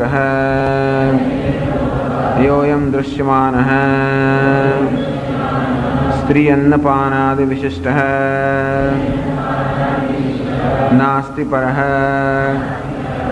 અદૃષ્ટલોક इत्येवं मननशीलः मानी वही एमनी मान्यता जीवन શું છે? અયમ લોક યોયમ દૃશ્યમાન આ જે દૃશ્યમાન સાત જેનો સતત અનુભવ થઈ રહ્યો છે એ જ લોક સાત એ જ જીવન છે. જીવનમાંથી આગળ કંઈ નથી. સ્ત્રીને પાનાદ વિશિષ્ટ સ્ત્રી અન્ન પાન બસ આ જે લોક છે અર્થાત આ ઉપભોગના જે વિષયો છે અથવા આ જગત જે દૃશ્યમાન જગત છે જે પ્રત્યક્ષ છે અર્થાત આપણા અનુભવનો વિષય રૂપે આ જગત છે બસ આના સિવાય બીજી કોઈ વસ્તુને લોકો સ્વીકારવા તૈયાર જ નથી. માત્ર પ્રત્યક્ષને જ પ્રમાણ માનતા હોય એ લોકો શાસ્ત્રને પ્રમાણ માને જ નહીં. હવે ઈશ્વર છે કે નહીં એના માટે કોઈ સાબિત નથી. સાબિત કર્યા સ્વામીજી ભગવાન છે હું પછી માનું. આ તો અમારા સ્વામીજી કે આ માણસ જન્મથી અંધ હતો અને એક ડોક્ટરે એનું ઓપરેશન કર્યું. બહુ સારો ડોક્ટર હતો. ઓપરેશન એને કંઈ નવી પદ્ધતિ શોધી કાઢી હશે, નવી રિસર્ચ થઈ હશે, એ પ્રમાણેનું ઓપરેશન થયું. ડોક્ટર પછી એને કહે કે બસ હવે આંખો ખોલો તો તમને દેખાશે. જો દેખાય છે મને સાબિત કરી આપો કે ભગવાન છે તો હું માનું. પણ સાબિત કરવા માટે પણ કશીક મનની અંદર કંઈક તો બુદ્ધિ જોઈએ ને, કોઈક સૂક્ષ્મતા જોઈએ ને. મને સાબિત કરી આપો. જોજો અત્યારે સાંભળ, જો અત્યારે બહુ સરસ પ્રોગ્રામ આવે છે રેડિયો પર, તો પહેલા મને સંભળાય પછી હું તો રેડિયો ચાલુ કરું, એ સિવાય ન ચાલુ કરું. ધારો કે આમ કે મને સંભળાય ત્યારે હું રેડિયો ચાલુ કરું. એટલે પણ રેડિયો ચાલુ ના કરે સંભળાય કેવી રીતે? અને તેવી રીતે ભગવાનને સાબિત કરી આપો તો હું સ્વીકાર કરું. ક્યારે સાબિત કરી આપે? એ સાબિત કરવા માટે કંઈક વિવેક જાગૃત થયો તો સાબિત થઈ શકે. સાબિત શું તો તું પોતે જ જોઈ શકે. પણ જેવી રીતે આપણા કાનથી પેલા રેડિયાનું સંગીત ન સંભળાય એના માટે ટ્રાન્ઝિસ્ટર જોઈએ, તેમ અત્યારની આપણી આજે અપરિપક્વ કે સ્થૂળ બુદ્ધિ છે એનાથી ઈશ્વર દેખાય તો નહીં, પણ ઈશ્વર છે એવું આપણને સમજ પણ ના પડે. પણ સમજ પડે તો જ કરવું એવી જાતનો આગ્રહ જો હોય તો આપણે આગળ વધીએ જ નહીં. પેલો કે ભાઈ તરતા શીખવા માટે હું તો પાણીમાં ત્યારે જ પડું જ્યારે મને તરતા આવડે. અરે પાણીમાં ના પડે તો તરતા આવડે પણ નહીં. તો કે તમે પાણીમાં ત્યારે જ પડું જ્યારે મને તરતા આવડે. એને જેવું છે. એટલે આ લોકો શાસ્ત્રને એ લોકો સ્વીકાર ના કરે. શાસ્ત્ર બી પ્રમાણને માત્ર પોતાની બુદ્ધિથી આગળ કોઈ પ્રમાણનો સ્વીકાર ના કરે. શાસ્ત્ર તમારું કે સ્વર્ગ કોણે જોયું? સ્વર્ગ કઈ સ્વર્ગ નરક કોઈ જોયું છે? પૂર્વજન્મ જોયો છે? પછીનો જન્મ જોયો છે? આવું માનનારા નાસ્તિ પરેતિ માની કહ્યું આગળ તેમ ભસ્મીભૂતસ્ય દેહસ્ય પુનરાગમનમ કુતઃ. આ દેહ એકવાર ભસ્મીભૂત થયો ક્યારે કોઈ એને આવતો જોયો છે? કોઈ દિવસ જોયો નથી. માટે અયમ લોક સ્ત્રીન્યપાનાદ વિશિષ્ટ લોક નાસ્તિ પર અદૃષ્ટ લોક દેવમ મનનશીલ. આમ શાસ્ત્ર જેને પ્રકાશિત કરે છે એવો કંઈ લોક હોય કે મોક્ષ. આપણો અર્થ અને કામ તો કેવા છે? પ્રત્યક્ષ છે. ધર્મ પણ પ્રત્યક્ષ નથી. આ લોકો તો જીવનમાં ધર્મનો પણ સ્વીકાર ન કરે. કારણ કે કોણે કહ્યું? સ્વામીજી કોણ કહે છે કે જે પ્રામાણિક માણસ છે સુખીદારી? કોણે કહ્યું? એની કોઈ સાબિતી જ નથી આપણી પાસે. હમણાં જ મેં એક લેખ વાંચ્યો, લખ્યું હતું કે એક આપણા આવા સ્વામીજી કે ભરૂચમાં કે કંઈ ગયા છે સ્કૂલની અંદર, અને ત્યાં સ્વામી તો શું પ્રવચન આપે? છોકરાઓને શું કહે? ચોરી ના કરવી જોઈએ, પ્રામાણિક રહેવું જોઈએ, મહેનત કરવી જોઈએ, આવું પ્રવચન આપે. બીજું શું કહે? પ્રવચન તો બધું આપ્યું. પછી એક છોકરો ઊભો થયો અને કે મહારાજ, ગયા વર્ષે હું જ્યારે 7મા ધોરણમાં હતો ત્યારે અમે બધા પરીક્ષા આપી. મેં પરીક્ષા આપી અને મારી સાથે મારી બાજુમાં જ હતો એ માણસ તો ભરપૂર ચોરી કરી બધા પેપરમાં, અને હું પ્રામાણિક હતો, મેં ચોરી ના કરી. પરિણામ એ આવ્યું કે પરીક્ષામાં એના સારા માર્ક્સ આવ્યા, એને સારી સ્કૂલમાં એડમિશન મળ્યું અને મને ના મળ્યું. તો શું કરવાનું? બિચારા મારા શું સલાહ આપે? બેટા જરાય ચિંતા ના કરીશ, ભલે ને પેલાને સારી સ્કૂલમાં એડમિશન મળ્યું અને તોય પણ તને ભલે ને સારી સ્કૂલમાં એડમિશન ના મળે તો પણ તું એના કરતાં સારો છે અને ભવિષ્યમાં તારું જ કલ્યાણ થાય, એનું નહીં થાય, વગેરે વગેરે. પણ આવું પણ ક્યારે માની શકીએ? આપણને આમાં કંઈક શ્રદ્ધા હોય ત્યારે, અદૃષ્ટમાં શ્રદ્ધા હોય ત્યારે. માત્ર જે દૃષ્ટ છે એમાં શ્રદ્ધા ધરાવનારા લોકો હોય એ ક્યારે પણ આવું અદૃષ્ટ છે. ધર્મ પણ શું છે? અદૃષ્ટ વસ્તુ છે. જીવનમાં પ્રામાણિક હોઈએ તો પ્રામાણિકતાથી આપણા જીવનનું કલ્યાણ થાય, આ વસ્તુ પણ અદૃષ્ટ છે, અર્થાત એ માત્ર શ્રદ્ધાનો જ વિષય છે. આ ધર્મ એ શ્રદ્ધાનો વિષય છે, પ્રત્યક્ષ વિષય છે જ નહીં. એટલા માટે આટલી બધી ચર્ચાઓ ચાલે છે, એટલા માટે આટલો સંઘર્ષ ચાલે છે. ધર્મનું પરિણામ પ્રત્યક્ષ હોત તો કોઈ માણસ અધર્મનું આચરણ કરે શું કરવા? ધર્મ એ પ્રત્યક્ષ વસ્તુ નથી. એટલું જ નહીં, પણ ધર્મ તો કેટલો પ્રત્યક્ષ નથી. જે બિચારાઓ ધર્મનું પાલન કરે એ તો માર જ ખાતા હોય જીવનમાં, એવું જ્યારે પ્રત્યક્ષ હોય. અને ત્યારે કઈ રીતે આપણે સાબિત કરી શકીએ કે નહીં નહીં બેટા તું તારી ચિંતા ના કર, તું ધર્મનું પાલન કર્યા જ કર અને માર ખાધા જ કર. તેથી ધર્મમાં શ્રદ્ધા હોવા માટે પણ અદૃષ્ટમાં શ્રદ્ધા હોવી જોઈએ, શાસ્ત્રમાં શ્રદ્ધા હોવી જોઈએ. અને શ્રદ્ધા કોઈકમાં જાગૃત થાય. ઘણા લોકો ધર્મનું પાલન કરે છે કે એમના મનમાં એ પ્રકારનો એમનો સ્વભાવ એવો છે કે એમને આપોઆપ એમાં શ્રદ્ધા ઉત્પન્ન થાય. એટલે ધર્મમાં અને પરલોકમાં કે શ્રેયમાં શ્રદ્ધા ઉત્પન્ન થવા માટે જે પ્રકારનું મન હોય એ મનને જ આપણે પરિપક્વ કે વિવેકી મન કહીએ છીએ. એ પણ પૂર્વના અનેક પુણ્ય કરાવ્યા ત્યારે જ પ્રાપ્ત થયું હોય. પરંતુ મોટા ભાગના લોકોને આ વસ્તુમાં શ્રદ્ધા ઉત્પન્ન થતી જ નથી. નાસ્તિ પરઃ અદૃષ્ટઃ લોકઃ ઇત્યેવં મનનશીલઃ. માની આવું માનવું સ્વાભાવિક છે. એના માટે માની એટલે મનનશીલ. આવી સ્વાભાવિક માન્યતા છે કે નહીં નહીં એ બધું માનતો નથી, આ ધર્મ માનતો નથી, પાપ પુણ્ય માનતો નથી, કારણ કે એ પ્રકારની માન્યતા એમના હૃદયમાં જન્મે જ નહીં. તો એનું શું થાય છે કે છે આગળ, પુનઃ પુનઃ જનિત્વા વશમ મદધીનતામ આપદ્યતે મે મૃત્યોઃ મમ જનન મરણાદિ લક્ષણ દુઃખ પ્રબંધારૂઢઃ એવ ભવતિ ઇત્યર્થઃ. પુનઃ પુનઃ વશમ આપદ્યતે મે, પુનઃ પુનઃ વારંવાર મેં વશમ આપદ્યતે. યમરાજા કહે છે કે મારા વશમાં વારંવાર આવે છે. પુનઃ પુનઃ જનિત્વા, વારંવાર જન્મી જન્મીને. જાયસ્વ મ્રિયસ્વ તૃતીયા ગતિ. એક ગતિ કેવી છે? ઉત્તરાયણ ગતિ છે, જેમાં મનુષ્યનો છેવટે ક્રમ મુક્તિથી મોક્ષ થાય. બીજી દક્ષિણાયન ગતિ છે, જેમાં કહીને તો છેવટે પિતૃલોક સ્વર્ગ એવી ગતિ થઈને માણસનો વળી જન્મ થાય. ત્રીજી કઈ ગતિ? અધોગતિ, જેમાં માણસ મનુષ્યથી પણ અધોયોનીને જન્મ લીધા જ કરે. જાયસ્વ મ્રિયસ્વ, જન્મ્યો અને મર્યો. જેમ પેલા ચોમાસામાં પેલા કેવા જન્મતા હોય છે ને બધા જાત જાતના ઇન્સેક્ટ, તેમ જન્મ્યા અને 2 જ મિનિટનું જીવન. આપણે જોયો જન્મ ના જન્મ અને મૃત્યુ, બસ આવી જાતની ગતિ. પુનઃ પુનઃ વારંવાર, અર્થાત એવી ગતિ પ્રાપ્ત કરે છે કે જ્યાં માત્ર જન્મવાનું અને મરણવાનું.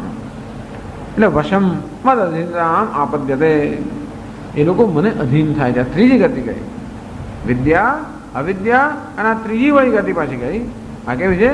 જાયસ્વ મ્રિયસ્વ મે મૃત્યો મમ જનન મરણાદિ લક્ષણ દુઃખ પ્રબંધારૂઢ એવ ભવતી. તો તેથી જન્મ અને મરણ પ્રબંધ એટલે પ્રવાહ.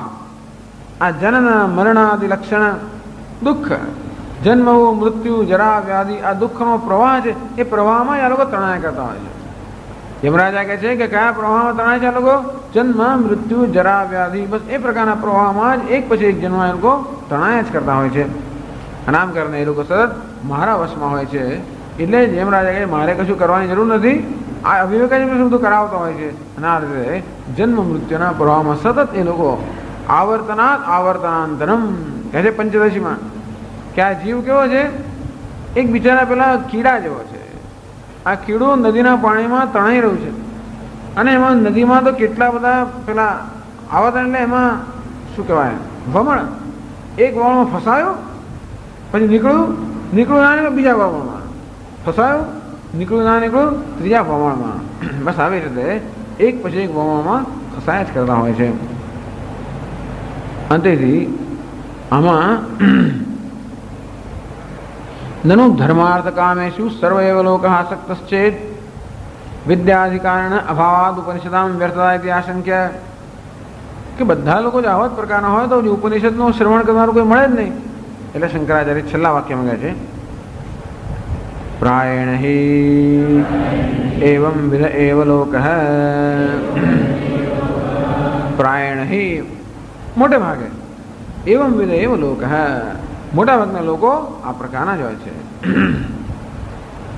अंतेथी मोटा भागना लोको आ ज गति प्राप्त करता होय छे अंतेथी मोटा भागना लोको उपनिषद वगैरह माटे एમને रुचि जन्मती નથી જે આગળના મંત્રમાં કહે છે प्रायण ही एवं विध एव लोकः मुख्यत्वे माणसो आ प्रकारना ज होय छे કે લોકો આ રીતે પુનઃ પુનઃ વશમાપદ્યતે મેં વારંવાર મારા વશમાં આવીને આ જન્મ મૃત્યુ જરા વ્યાધિ એવો જે પ્રવાહ છે એમાં જ તણાયા કરતા હોય છે એમ કરીને આ બે મંત્રમાં અવિવેકી લોકોની નિંદા કરી શેના માટે વિવેકની પ્રશંસા કે સ્તુતિ કરવા માટે આમાં નિંદા કરવામાં આપણને કોઈ રસ નથી પણ એમાં જીવનમાં આપણે શીખીએ એટલા માટે જ છે એટલે શાસ્ત્ર આપણે બે પ્રકારનો ઉપદેશ આપતો હોય છે શું કરવું જોઈએ અને શું ન કરવું જોઈએ જે કરવું જોઈએ એની પ્રશંસા કરતા હોય જે ન કરવું જોઈએ એની નિંદા કરતા હોય જેથી આપણે એ કરતા અટકીએ અને તેથી આવા અવિવેક રૂપી માર્ગમાં અટકીએ માટે એમાં અત્યારે એની નિંદા કરવામાં આવી ઓમ પૂર્ણમદ પૂર્ણમિદં પૂર્ણાત પૂર્ણમુદચ્યતે પૂર્ણસ્ય પૂર્ણમાદાય પૂર્ણમેવાવશિષ્યતે ઓમ શાંતિ શાંતિ શાંતિ શંકરં શંકરાચાર્યં केशवं बादरायणं सूत्रभाष्यकृतौ वन्दे भगवन्तौ पुनः पुनः ईश्वरो गुरुरात्मेति मूर्तिभेदविभागिने व्योमवद्व्याप्तदेहाय दक्षिणामूर्तये नमः ओम शांति शांति शांति हरि ओम श्री गुरुभ्यो नमः हरि ओम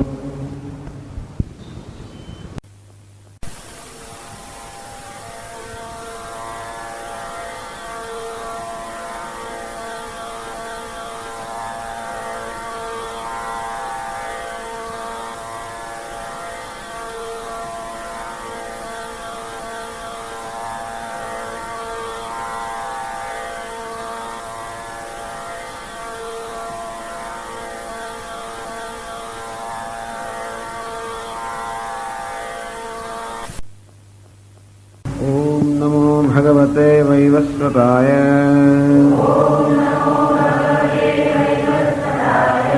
मृत्यवे ब्रह्मविद्याचार्याय नचिकेतसे च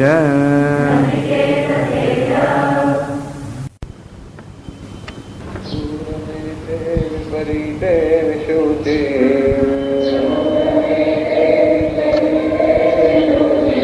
अविद्याया च विद्येति ज्ञाता विद्याभीप्सिनं नचिकेतसं मन्ये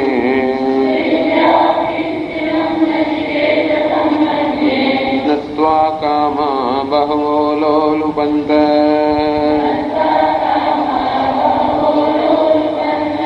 अविद्या मार्ग છે એ અત્યંત પરસ્પરથી ભિન્ન છે વિશુચિ નાનાગતિ ભિન્ન ફલે એક માર્ગ સંસાર મોક્ષ હેતુત્વેન આ જે શ્રેયો માર્ગ છે સંસારનો માર્ગ છે શ્રેયો માર્ગ મોક્ષનો માર્ગ છે અવિદ્યાયા ચ વિદ્યા ઇતિ જ્ઞાતા જેને અવિદ્યા અને વિદ્યા એના વિમો ઓળખવામાં આવે છે અવિદ્યા અર્થાત અવિવેક અને વિદ્યા એટલે કે વિવેક એક અવિવેક નો માર્ગ છે બીજો વિવેક નો માર્ગ છે તો નચિકેતા આ બેમાંથી કઈ કક્ષામાં આવે છે વિદ્યાભીપ્સનમ નચિકેત સંમન્યે નચિકેતાને હું વિદ્યાભીપ્સનમ વિદ્યાર્થિનમ મન્યે હું વિદ્યાનો અર્થી કે વિદ્યાનો અધિકારી માનું છું અને વિદ્યાનો અર્થી માનું છું અવિદ્યા અર્થાત શ્રેયસ અને વિદ્યા એટલે શ્રેયસ વિદ્યાનો અર્થ અર્થાત શ્રેયોર્થી માનું છું અર્થાત નચિકેતા શ્રેયસનો અર્થી છે મોક્ષનો અર્થી છે મોક્ષની ઈચ્છા ધરાવનારો છે, મુમુક્ષુ છે, જિજ્ઞાસુ છે, એમ માનો છો. એટલે કેવી રીતે શ્રેયસ અને પ્રેયસને અહીં ધીમે વિદ્યા અને વિદ્યા એ રીતે પરિવર્તન થયું. કીધું મુમુક્ષુનું જિજ્ઞાસુમાં પરિવર્તન થયું. મુમુક્ષ અર્થાત જે મોક્ષની ઈચ્છા ધરાવનાર, પણ મોક્ષની ઈચ્છા તો ધરાવતા હોય એ છતાં પણ આપણે જો એ સમજ ના હોય કે મોક્ષને પ્રાપ્ત કરવાનું સાધન કયું, તો પછી આપણી ઈચ્છા ફળીભૂત થતી નથી. અને જે યોગ્ય સાધન હોય તો જ આપણે સાધ્ય કે આપણું ધ્યેય પાર કરી શકીએ. એટલે એ કહે છે કે મોક્ષનું સાધન કયું અને સંસારનું સાધન કયું. મોક્ષનું સાધન તો કે વિદ્યા અને સંસારનું સાધન અવિદ્યા. અવિદ્યા સંસારનું સાધન ના કહેવાય, પરંતુ જે વસ્તુ સંસારમાં જ રાખનારી છે. અવિદ્યા અવિવેક જે મનુષ્યને સંસારમાં જ રાખે છે, અને વિવેક જે મનુષ્યને સંસાર મુક્ત કરે છે. વિદ્યા વિસ્તરણ નચિકેત સંબંધે. આ નચિકેતા એ વિદ્યાર્થી છે અર્થાત જિજ્ઞાસુ છે, વિવેકી છે, એવી મારી માન્યતા છે. શા માટે? નત્વા કામા બહાવઃ અલોલબંત. કારણ કે ઘણા બધા કામ અર્થાત ઘણા બધા ભોગ્ય વિષયો પણ તારામાં કોઈ પ્રકારની લોલુપતા ઉત્પન્ન કરી શકાય. એનામાં લોલુપતા ઉત્પન્ન કરવી એટલે વિષયો જયારે આપણી સમક્ષ ઉપસ્થિત થાય ત્યારે આપણામાં એમને ભોગવવાની એક પ્રકારની ઈચ્છા કે તૃષ્ણા ઉત્પન્ન કરે. આત્મભોગાભિવાંછા સંપાદન વિષય મારામાં પોતાને જ ભોગવવાની એક ઈચ્છા ઉત્પન્ન કરે, તીવ્ર ઈચ્છા ઉત્પન્ન કરે, અને એ રીતે એને મને લોપાયમાન એટલે એ તો એ પ્રત્યે મને લોભ જન્મ્યો કે લોલુપતા જન્મી. એટલે આટલા વિષયો એની સામે ધર્યા હોવા છતાં પણ નચિકેતામાં કોઈ પ્રકારની લોલુપતા ન જન્મી. એ જ બતાવે છે એનું કયા પ્રકારનું મૂલ્ય છે, ક્યાં મહત્વ બુદ્ધિ છે. એ માટે હું તને કહું છું કે તારો વૈરાગ્ય છે, વિવેક છે, અંતેથી તું વિદ્યાનો મોક્ષનો અર્થી છે. જયારે પેલા સંસારને લાયક લોકો કેવા છે? અવિદ્યાયામ અંતરે વર્તમાન. આમ ગાઢ અંધકાર હોય, ગાઢ એવી અવિવેકની અંદર જ એનું જીવન છે. અને છતાં પણ સ્વયં ધીરા પંડિતમ મન્યમાના. છતાં પણ પોતે ધીર અને પંડિત અર્થાત વ્યવહાર કુશળ છે અને શાસ્ત્ર કુશળ છે એવી પ્રકારની માન્યતા ધરાવનારા. આમ શાસ્ત્ર કુશળતા, શાસ્ત્રનો અભ્યાસ કર્યો અને છતાં પણ શાસ્ત્રનું તાત્પર્ય ન સમજ્યા હોય. ખૂબ શબ્દોનો અભ્યાસ કર્યો હોય પણ શાસ્ત્રનું હાર્દ ન સમજ્યા હોય. અરે વ્યવહારનું પણ હાર્દ ન સમજીએ ને શાસ્ત્રનું હાર્દ ન સમજતા હોઈએ. સ્વયં ધીરા પંડિતમ મન્યમાના. આમ પોતાને ધીર અર્થાત ખૂબ કુશળ, વ્યવહાર કુશળ, પંડિત અર્થાત શાસ્ત્ર કુશળ આવી રીતે માન્યતા ધરાવનારા. એવું હોવાને કારણે જે લોકો કોઈ મદદ ન લે. માણસ મદદ લે તો જરૂર મદદ મળી શકે, પરંતુ મદદ ક્યારે લે? મને મદદની જરૂર હોય એવું જયારે માણસ માનતો હોય ત્યારે. પરંતુ આ લોકો પોતાની ધીર અને પંડિત માનતા હોવાને કારણે કોઈની મદદ પણ નથી લેતા.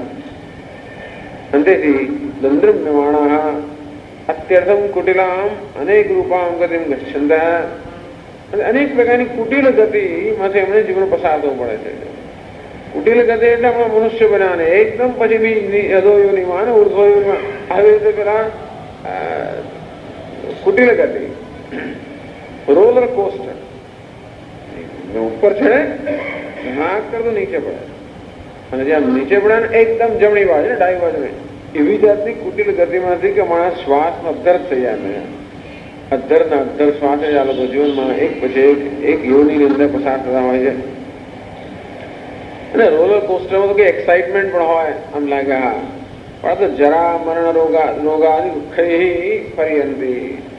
અને આ બધી યોનિઓમાં પણ જરા મરણ રોગ અનેક પ્રકારના દુઃખ સાથે જ એ લોકો સતત આવી ભ્રમણ કરતા હોય છે. અંધે નિયમા સાંદા. જેમ અંધ મનુષ્યો બીજા અંધ વડે દોડાતા હોય તેમ આ લોકો પણ અવિવેકથી પોતાના જો દોરાતા હોય. અનેક પ્રકારની ગરતામાં કટક, કંટક, આ બધા કાંકરા અને કાંટા ને એવા અનેક પ્રકાર ખાડવામાં પડતા હોય છે. આવી જાતની એમની આ પ્રકારે આ લોકોની નિંદા કરવામાં આવે. એમની આવી ગતિ છે.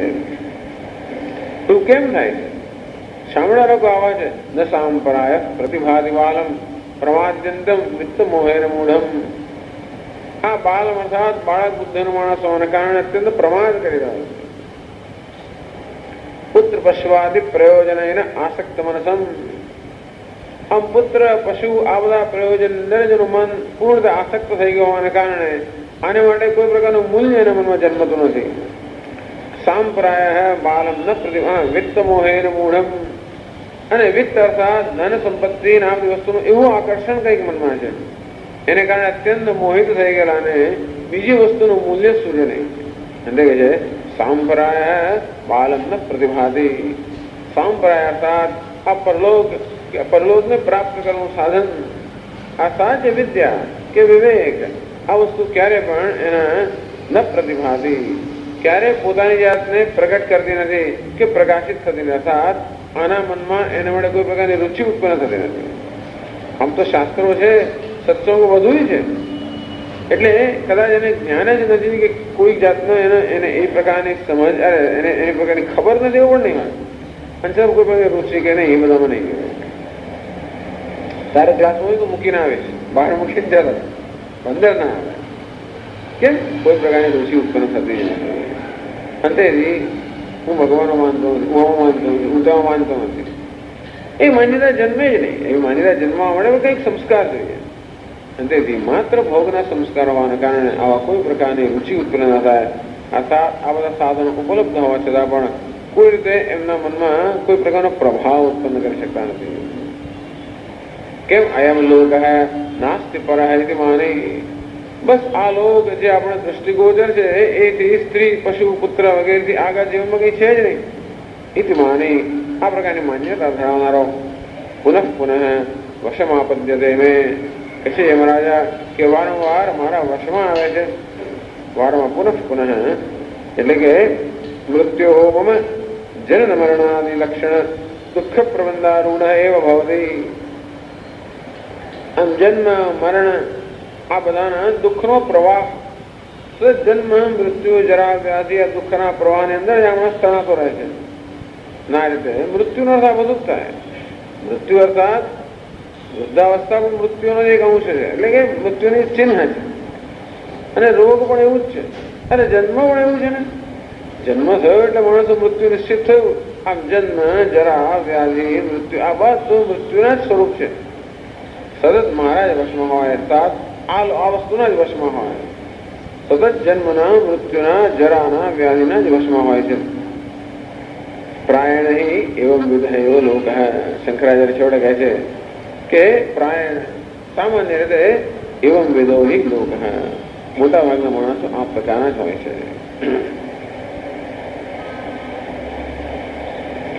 યસ્તુ અનેક જન્માર્જિત સુકૃત પ્રસાદાત સાધિત શુદ્ધ બુદ્ધિ કામાદિમુખ નિરતિશય પુરુષાર્થમ બ્રહ્મ પ્રત્યક્ષેન જાનાતિ સહસ્રેષુ નચિકેત સદૃશ કશ્ચિદેવ ભવદેવી. આ નચિકેતાએ સ્તુતિ કરવા માટે આવું કરે છે. અને નિંદામાં તાત્પર્ય નથી. અવિવેકની નિંદા થઈ રહી છે, પણ છતાં એમાં તાત્પર્ય એટલા પણ નથી કે અવિવેક કે અવિદ્યા એ ખરેખર કોઈ પોતે જાણી જોઈને પોતાના લીધેને માથા પર ઉડાડેલી નથી.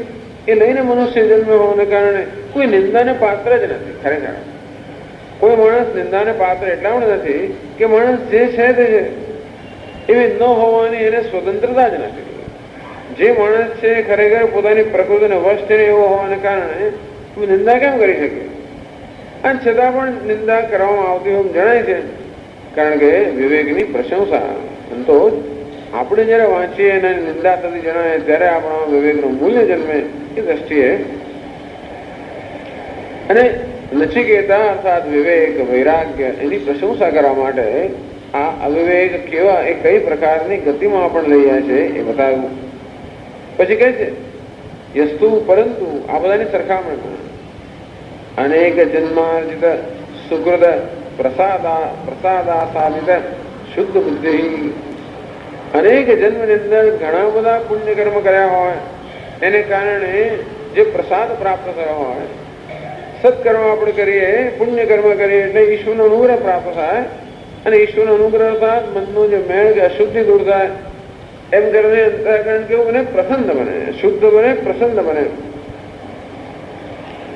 અનેક જન્મમાં કરેલા પુણ્ય કર્મથી પ્રાપ્ત થયેલો જે પ્રસાદ કે શુદ્ધિ છે એને કારણે શુદ્ધ બુદ્ધિ આથી જેનું અંતઃકરણ શુદ્ધ છે, અંતઃકરણ શુદ્ધ હોવું અર્થાત રાગ દ્વેષ વગેરે મલિનતાઓ કે વક્રતાઓથી મહદંશ મુક્ત હોવું, એને કારણે જીવનનું આપણે જેવું હોય એવું મૂલ્યાંકન કરી શકીએ.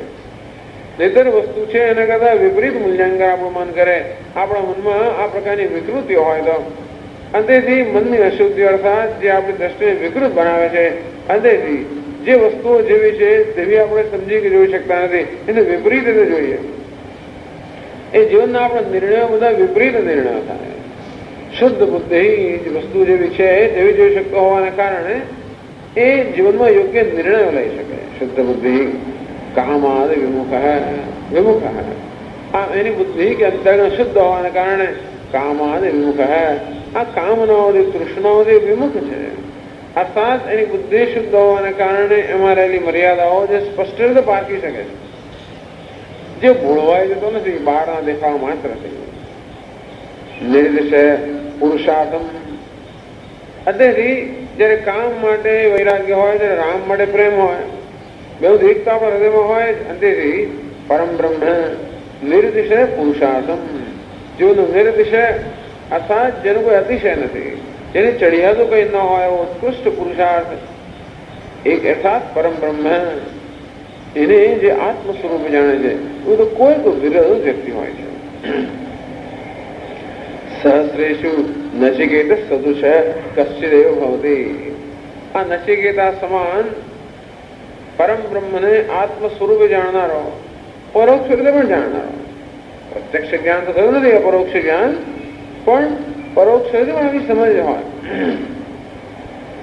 કે જે હું જીવનમાં પ્રાપ્ત કરવા માંગુ છું એ જ્ઞાનનો વિષય છે, પ્રાપ્તિનો વિષય નથી. અંતેથી તદ વિજ્ઞાનાર્થમ નાસ્તિ અકૃત કૃતેન, હું જે જીવનમાં પ્રાપ્ત કરવા ઈચ્છું છું અકૃત અર્થાત નિત્ય વસ્તુ છે. નિત્ય એને જ કહેવાય જે એનો જન્મ ન થયો હોય, કે જેનો જન્મ થાય એનું મૃત્યુ થવાનું છે નથી. નિત્ય એટલે અવિનાશી. અવિનાશી એવી જ વસ્તુ હોય છે કે જેનો જન્મ નથી. અંતેથી કેવું હોવું જોઈએ? સ્વાભાવિક હોવું જોઈએ, હોવું જ જોઈએ, સર્વકાળે હોવું જોઈએ, હમણાં પણ હોવું જોઈએ. અંતેથી એ સ્વાભાવિક હોવું જોઈએ. અંતેથી એ જ્ઞાનનો વિષય છે અને એ કોઈ ઉત્પન્ન કરવાનો કે પ્રાપ્ત કરવાનો વિષય નથી. આવો પ્રકારનો વિવેક, આવો વિવેક જયારે હોય, આવી જાતની સૂઝ એક જાગૃત થવી. માત્ર બુદ્ધિની આ સૂઝ નથી, પરંતુ અંદર જે આ વસ્તુ ઉગે જયારે બુદ્ધિમાં ઘણું સમજતા હોય છતાંય પણ જો અંદરથી ન ઉગતું હોય તો એ સમજ આપણે આપણા જીવન પર પ્રભાવ નથી પાડી શકતી. અંદરથી અંતઃકરણ જયારે શુદ્ધ હોય ત્યારે અંદરથી આ વસ્તુ જયારે ઉગે, જ્યારે આવો પરોક્ષ જ્ઞાન છેવટે અપરોક્ષ જ્ઞાનનું પરિણામે. આવો તો નચિકેત સદુષ કશ્ચિદેવ ભવતી. આવો નચિકેતા સમાન વિવેકી તો કોઈક જ હોય, વિરલ હોય. એવું કહે છે. હવે પછીના મંત્રમાં આગળ કહે છે 46મા પાના પર શ્રવણાયાપિ બહુભિર્યો ન લભ્યઃ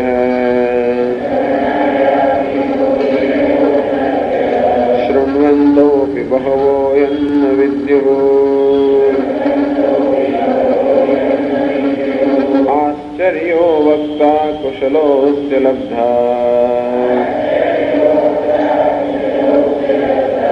આશ્ચર્યો જ્ઞાતા કુશલાનુશિષ્ટઃ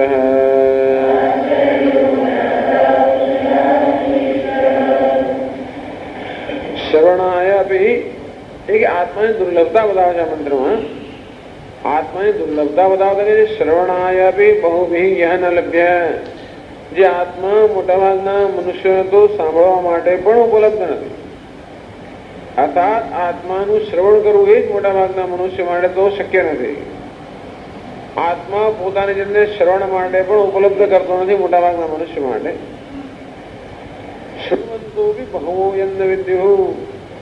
અને કેટલા બધા લોકો એને સાંભળવા છતાં પણ જાણી શકતા નથી. બહુ દુર્લભ છે. અને એટલા માટે નચિકેતા સમાન જે કોઈ આત્માને જાણતો હોય એ અત્યંત દુર્લભ છે. બસ એટલે આવા વિવેકી પુરુષની દુર્લભતા બતાવવા માટે કહે છે. શ્રવણ ભાઈ આત્મા શ્રવણ માટે પણ ઉપલબ્ધ નથી. આશ્ચર્યો વક્તા, કે એનો કોઈ વક્તા નથી. અર્થાત આત્મતત્વનું વિવેચન કરે એવું બી હોય એ અત્યંત આશ્ચર્યમય હોવાને કારણે, એ પણ અત્યંત વિરલ કે દુર્લભ હોવાને કારણે મોટા ભાગના મનુષ્યનું તો આત્મા એ શ્રવણ કરવા માટે પણ ઉપલબ્ધ નથી.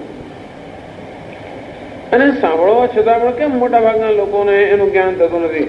કુશલોસ્ય લબ્ધા અસ્ય લબ્ધા કુશલ આત્મતત્વનો લબ્ધા અર્થાત અપરોક્ષતયા જેને જ્ઞાન થયો એ કુશળ મનુષ્ય પણ અત્યંત વિરલ છે. એવું શા માટે છે? આશ્ચર્યો જ્ઞાતા કુશલામ શિષ્ટ આ પ્રકારનો સંયોગ થયો, શુભગ સંયોગ. કુશલાનુશિષ્ટ કોઈ કુશળ અર્થાત બ્રહ્મજ્ઞાની આચાર્ય હોય એના વડે અનુશિષ્ટ કે એના વડે ઉપરિષ્ઠ થઈને આશ્ચર્ય જ્ઞાતા જ્ઞાન પ્રાપ્ત કરનાર ખરેખર એક આશ્ચર્યમય છે. અંતેથી અહીં યમરાજા આશ્ચર્ય વ્યક્ત કરે છે, આને કારણે ભગવાન પણ આશ્ચર્ય વ્યક્ત કરે છે. તો એનો મૂળ શ્લોક આ છે, આશ્ચર્યવત પશ્યતિ કશ્ચિદેનમ. ભગવાન કહે છે એ આ શ્લોક પરથી આવે છે. આશ્ચર્યવત પશ્યતિ કશ્ચિદેનમ કશ્ચિત એનમ આત્મતત્વમ આત્માનમ આશ્ચર્યવત પશ્યતિ. કોઈક આત્માને આશ્ચર્ય જેમ અદભુત વસ્તુ હોય એવી તેને દર્શન કરે છે. આશ્ચર્યવત વદતિ તથૈ વચાન્ય. અન્ય કોઈ છે વક્તા એ આ આત્માના આશ્ચર્ય જેમ અદભુત વસ્તુ હોય એમ એનું વદતિ, એમ એનું વિવેચન કરે છે. આશ્ચર્યવત ચૈનમ અન્ય શ્રણોતિ. કોઈ અન્ય માણસ છે કેવો છે, કોઈ અદભુત વસ્તુ હોય એમ આત્માનું શ્રવણ કરે છે. શ્રુત્વાપ્યેનમ વેન ચૈવ કશ્ચિત.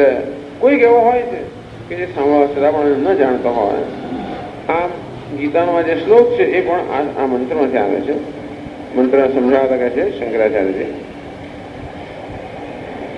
યસ્તુ શ્રેયોર્થે સહસ્રેષુ કશ્ચિદેવ આત્મવિદ ભવતિ ત્વદ્વિદઃ યસ્માत् શ્રવણાયાપી શ્રવણાર્થમ શ્રોતુમપી યો ન લભ્યઃ આત્મા બહુભિઃ અનેકૈઃ. યસ્તુ શ્રેયોર્થી સહસ્રેષુ કશ્ચિદેવ આત્મવિદ ભવતિ ત્વદ્વિદઃ. નચિકેતા જાણે કે આત્મવિદ આત્મજ્ઞાની હોય એમ એને કહેવામાં આવતો હોય. જેને આત્મજ્ઞાન ન થઈ ગયો પણ નચિકેતાને પરોક્ષ જ્ઞાન જેમ કહી શકાય, અથવા ભવિષ્યત વૃત્યા. કારણ કે હવે ગુરુજી પાસે આવ્યો જ છે અને ગુરુજી જયારે એને આ પ્રકારની જયારે શ્લાઘા કરી રહ્યા છે, પ્રશંસા કરી રહ્યા છે, એનો અર્થ કે એને જરૂર જ્ઞાન થવાનું જ છે. એટલે કે આત્મ અનાત્મનો આ પ્રકારનો વિવેક હોવો, આ પ્રકારનું પરોક્ષ જ્ઞાન હોવું એ પણ યસ્તુ શ્રેયોર્થી. જીવન માત્ર શ્રેયોર્થી હોય, અર્થાત શ્રેયસનો જ અર્થી હોય, શ્રેયસ જ જેના જીવનનું ધ્યેય હોય એવો પણ બહુ વિરલ મનુષ્ય છે.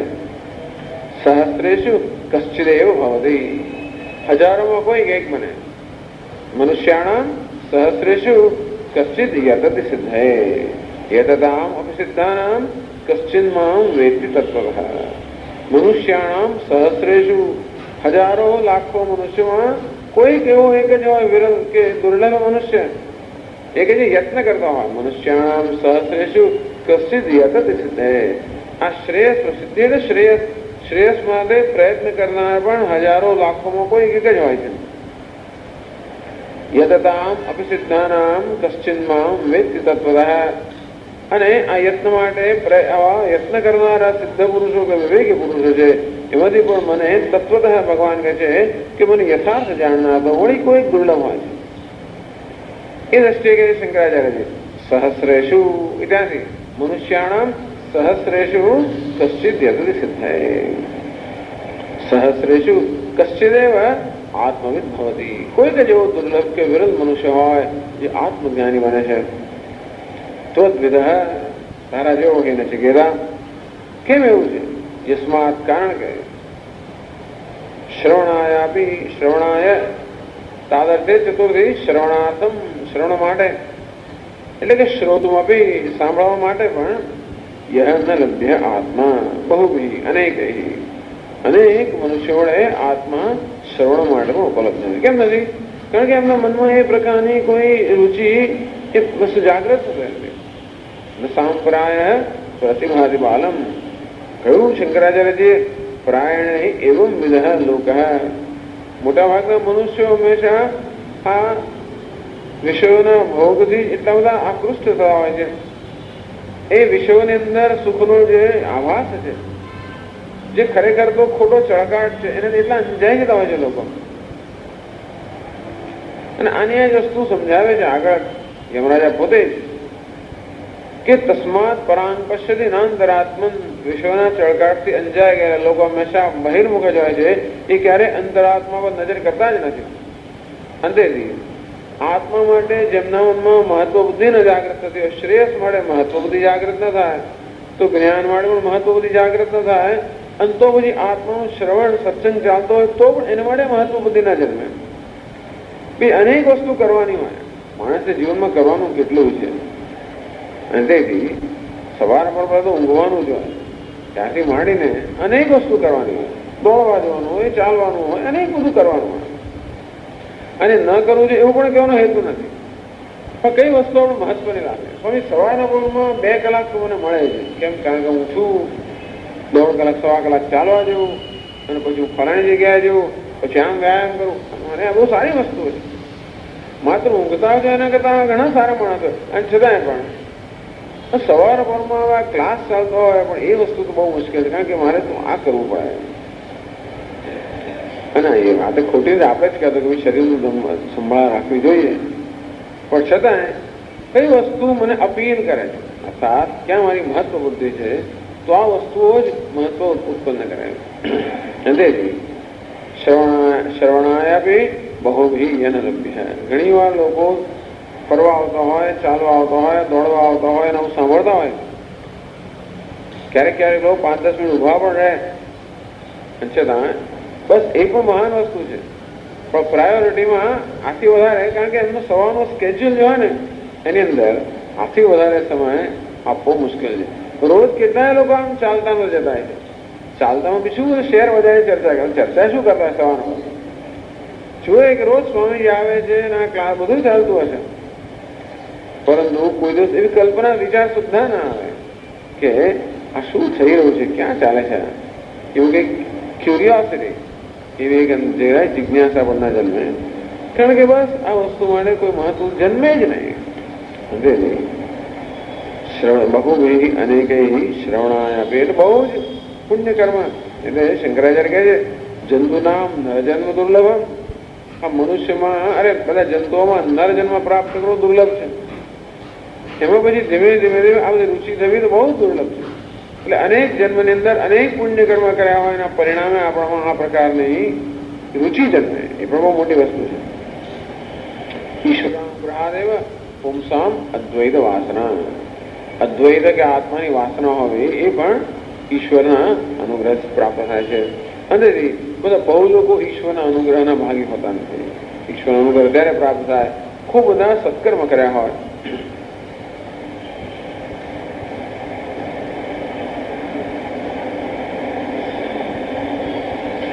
પછી આગળ કહે છે કેશાંતિ શ્રોતુમ દુર્લભ અન્યેષામ જ્ઞાતુમ દુર્લભ.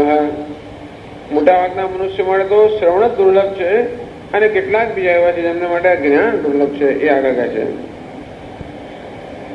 શૃણવંતોપી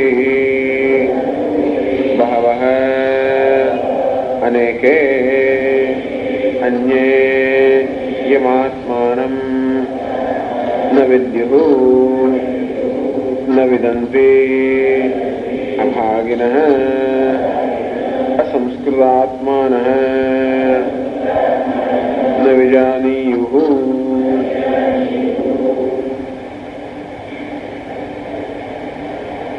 શૃણવંતો બી અને સાંભળવા છતાં પણ બહવઃ અનેકે, એ નહીં જ બહુ નહીં, અન્ય ઘણા બધા લોકો છે જેમને સાંભળવા જ મળતો નથી. એના જ લોકોને જાણવા મળતો નથી. સાંભળનારા લોકો એમાંથી બહવ એટલે અનેકે, અનેક એટલે કે અન્ય બીજા અનેક બહુ લોકો, એમ બીજા અનેક લોકોને યમાત્માન ન વિદ્યુઃ શૃણવંતોપી બહુ એમ ન વિદ્યુઃ. જે બહુ ઘણા બધા લોકો સાંભળવા છતાં પણ એને જાણી શકતા નથી. ન વિદ્યુઃ ન વિદંતી. કેમ નહીં જાણી શકતા? અભાગિનઃ એટલે ખરેખર એવું ભાગ્ય નથી કે આત્માનું શ્રવણ કરવા છતાં પણ એવા ભાગ્યશાળી લોકો બહુ જ ઓછા હોય છે જે શ્રવણ કરીને આત્માને જાણી શકે. કે અભાગ્ય નહીં એટલે શું? असंस्कृत आत्मा जो आत्मा के अंतःकरण संस्कृत के शुद्ध नहीं. नित्य नैमित्तिक ही असंस्कृत आत्मा अंतःकरण यशांते. आम आत्मा ने संस्कृत बनावा माटे के आत्मा ने अंतःकरण शुद्ध बनावाનું मुख्य कार्य છે, मुख्य साधन છે કર્મ. કર્મ એટલે કે ભગવાનને ભક્તિ, એટલે કે ઈશ્વરને અર્પણ બુદ્ધિ. આમ નિત્ય નૈમિત્તિક કર્મ જે આપણે કરતા હોઈએ, નિત્ય નૈમિત્તિક એટલે ભગવાનની પૂજા વગેરે જે કર્મો છે, યજ્ઞ દાન તપઃ કર્મ, એતાન્યપી તુ કર્માણિ સંગમ ત્યક્ત્વા ફલાનિ છે કર્તવ્યાનિ મે પાર્થ નિશ્ચિતમ મતમુત્તમમ. ભગવાન કહે છે કે યજ્ઞ દાન તપ આ ત્રણ કર્મો તો મનુષ્ય કરવા જ જોઈએ. સંગમ ત્યક્ત્વા ફલાનિ છે, સંગ અને ફળ બંનેનો ત્યાગ કરે. હું કે મહાન કરી રહ્યો છું, આપણે કઈક અપવાસ કરીએ ત્યારે 1000 વાર સાંભળવા મળે. ખબર છે અપવાસ કરું છું એટલે કશું કહેવાય નહીં, બાજુ કઈ થાય નહીં. ઘરમાં કોઈ અપવાસ કર્યો હોય એટલે પછી આપણે બહુ આમ ચેતીને જ ચાલવું પડે. ખબર નથી અપવાસ કર્યો છે આજે, ખબર નથી આમ કરીએ વગેરે વગેરે.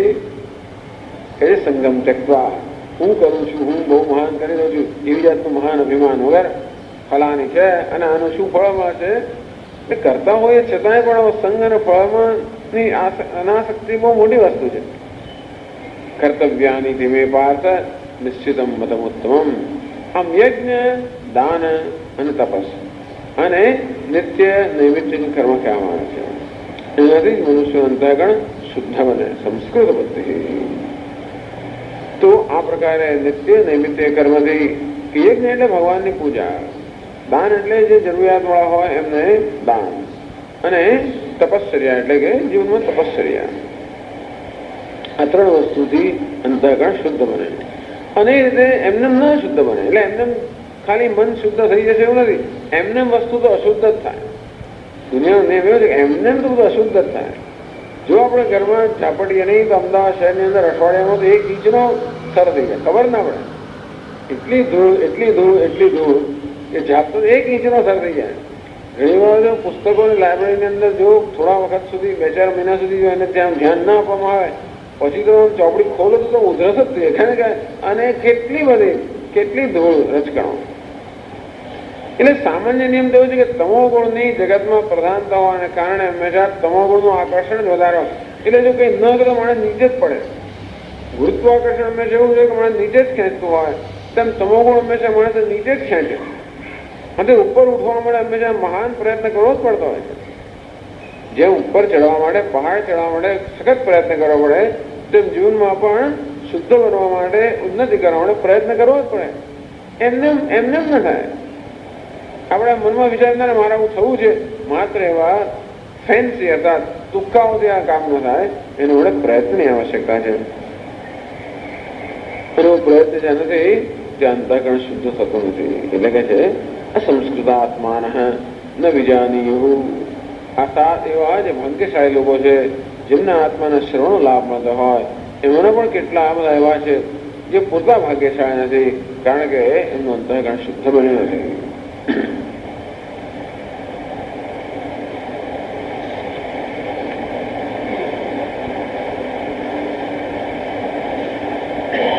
તેથી આત્માનું શ્રવણ કરનાર મહાન છે એ બતાવ્યું. હવે આત્માનું વિવેચન કરનાર પણ મહાન છે એની મહત્તા બતાવે છે. આગળ કહે છે કિંચ અસ્ય વક્તાભી આશ્ચર્ય અદ્ભુતવત એવ અનેકેષુ કશ્ચિદેવ ભવતી.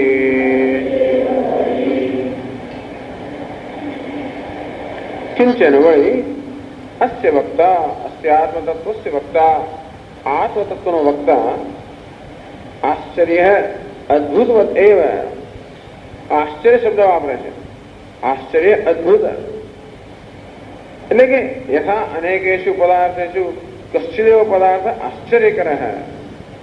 ઘણી બધી વસ્તુઓ જગતની અંદર હોય, પણ કોઈક જ વસ્તુ હોય જે આપણું આશ્ચર્ય ઉત્પન્ન કરે. આમ એકદમ એવો આપણે જયારે એમાં એ પ્રકારનો જયારે આપણો ઉદ્ગાર નીકળે કહેવાય આશ્ચર્ય. અને તેથી આવું જે વક્તા છે એ કહે છે આશ્ચર્યવત ભવતી. કિંચસ્ય વક્તા આપી આશ્ચર્ય અદભુતવત એવ અનેકેશુ કશ્ચિદેવ ભવતી. મધુસૂદન સરસ્વતી જયારે આપણું સમજાવે છે ગીતાની અંદર કે કેમ આત્મા પણ આશ્ચર્યવત છે, આત્માનો વક્તા પણ આશ્ચર્યવત છે, અને આત્માનું વચન અર્થાત એ પણ આશ્ચર્યવત છે. આત્મા જેના વિશે કહેવાય રહ્યું છે આત્મા તો આશ્ચર્યવત છે, કારણ કે એક હોવા છતાં પણ અનેક ભાષે છે. અજમપી જનયોગમ પ્રાપદ ઐશ્વર્ય યોગાત. જે અજમ હતા અજન્મ હોવા છતાં પણ જેને સતત જન્મ લેતો હોય એવી જાતનું ઐશ્વર્ય છે. અજમપી જનયોગમ પ્રાપદ ઐશ્વર્ય યોગાત. અગતિ ગતિમત્તામ પ્રાપદ એકમ અનેકમ. તેથી જે અગતિ અર્થાત જે ગતિ રહિત છે એ નિર્વિકાર સર્વ વિકારને પ્રાપ્ત થયો એમ જણાય છે. જે એક છે એ અનેક ભાસ્કર એમ જણાય છે. જે સર્વ ધર્મથી રહિત છે, અનેક ધર્મવાળો જણાતો હોવાને કારણે બધા લોકો મુગ્ધ જ થઈ ગયા હોય છે. આત્મા કેવું આશ્ચર્ય છે, અને એટલા માટે જ જાણવા આટલો બધો કઠણ છે. આત્મા અર્થાત મારું પોતાનું સ્વરૂપ, અને છતાં પણ આ કરતા હોય એ કરતારો ભાસી રહ્યો છે, અભોગતા ભોગતારો ભાસી રહ્યો છે. અજન્મ અને સતત જન્મ, જેનો અવિનાશી, જેનો મૃત્યુનો અધીન ન હોય, આવો આત્મા ખરેખર આશ્ચર્યરૂપ છે. આશ્ચર્ય. અને તેથી એનું દર્શન કરવું એ મહાન આશ્ચર્ય છે. એ દર્શન યોગ્ય નથી, અને તેથી દર્શન યોગ્ય ન હોવાને કારણે જેને મુશ્કેલી છે. એટલા માટે તો શૃણવંતો બી બહુ એમને વિદ્યું. આ આત્માનું જ્ઞાન ન થાય એમાં કોઈ આશ્ચર્ય જ નથી, કારણ કે આત્માનું જ્ઞાન બહુ વિશિષ્ટ કે વિલક્ષણ પ્રકારનું જ્ઞાન હોવાને કારણે જે ખરેખર જ્ઞાનનો વિષય નથી એનું વિષયરૂપે જ્ઞાન ન થાય, આ વિષયરૂપે જ્ઞાન થવું અત્યંત દુર્લભ છે. અને આવા આત્માનું કથન કરવું જે શબ્દોથી વ્યક્ત ન થઈ શકે, અને છતાં પણ શબ્દોથી જેને વ્યક્ત કરવો, અથવા શબ્દોથી જે વ્યક્ત ન થાય એનું શબ્દો દ્વારા જ જ્ઞાન કરાવવું, અથવા શબ્દમાં એનું નિરૂપણ કરવું, એ પણ એક મહાન આશ્ચર્ય છે. એટલે કે છે આશ્ચર્ય અસ્ય વક્તા. આનો વક્તા જે છે આશ્ચર્ય વક્તા. તો પછી અનેક શ્રોતાઓમાં આત્મનું જ્ઞાન પ્રાપ્ત કરનાર જે લબ્ધા અર્થાત આત્મજ્ઞાન પ્રાપ્ત કરનાર પણ અત્યંત દુર્લભ છે. એ કે છે આગળ તથા શ્રુત્વાપી અસ્ય આત્મનઃ કુશલઃ નિપુણઃ એવ અનેકેષુ લબ્ધા કશ્ચિદેવ ભવતે. કિંચસ્ય વક્તા આપી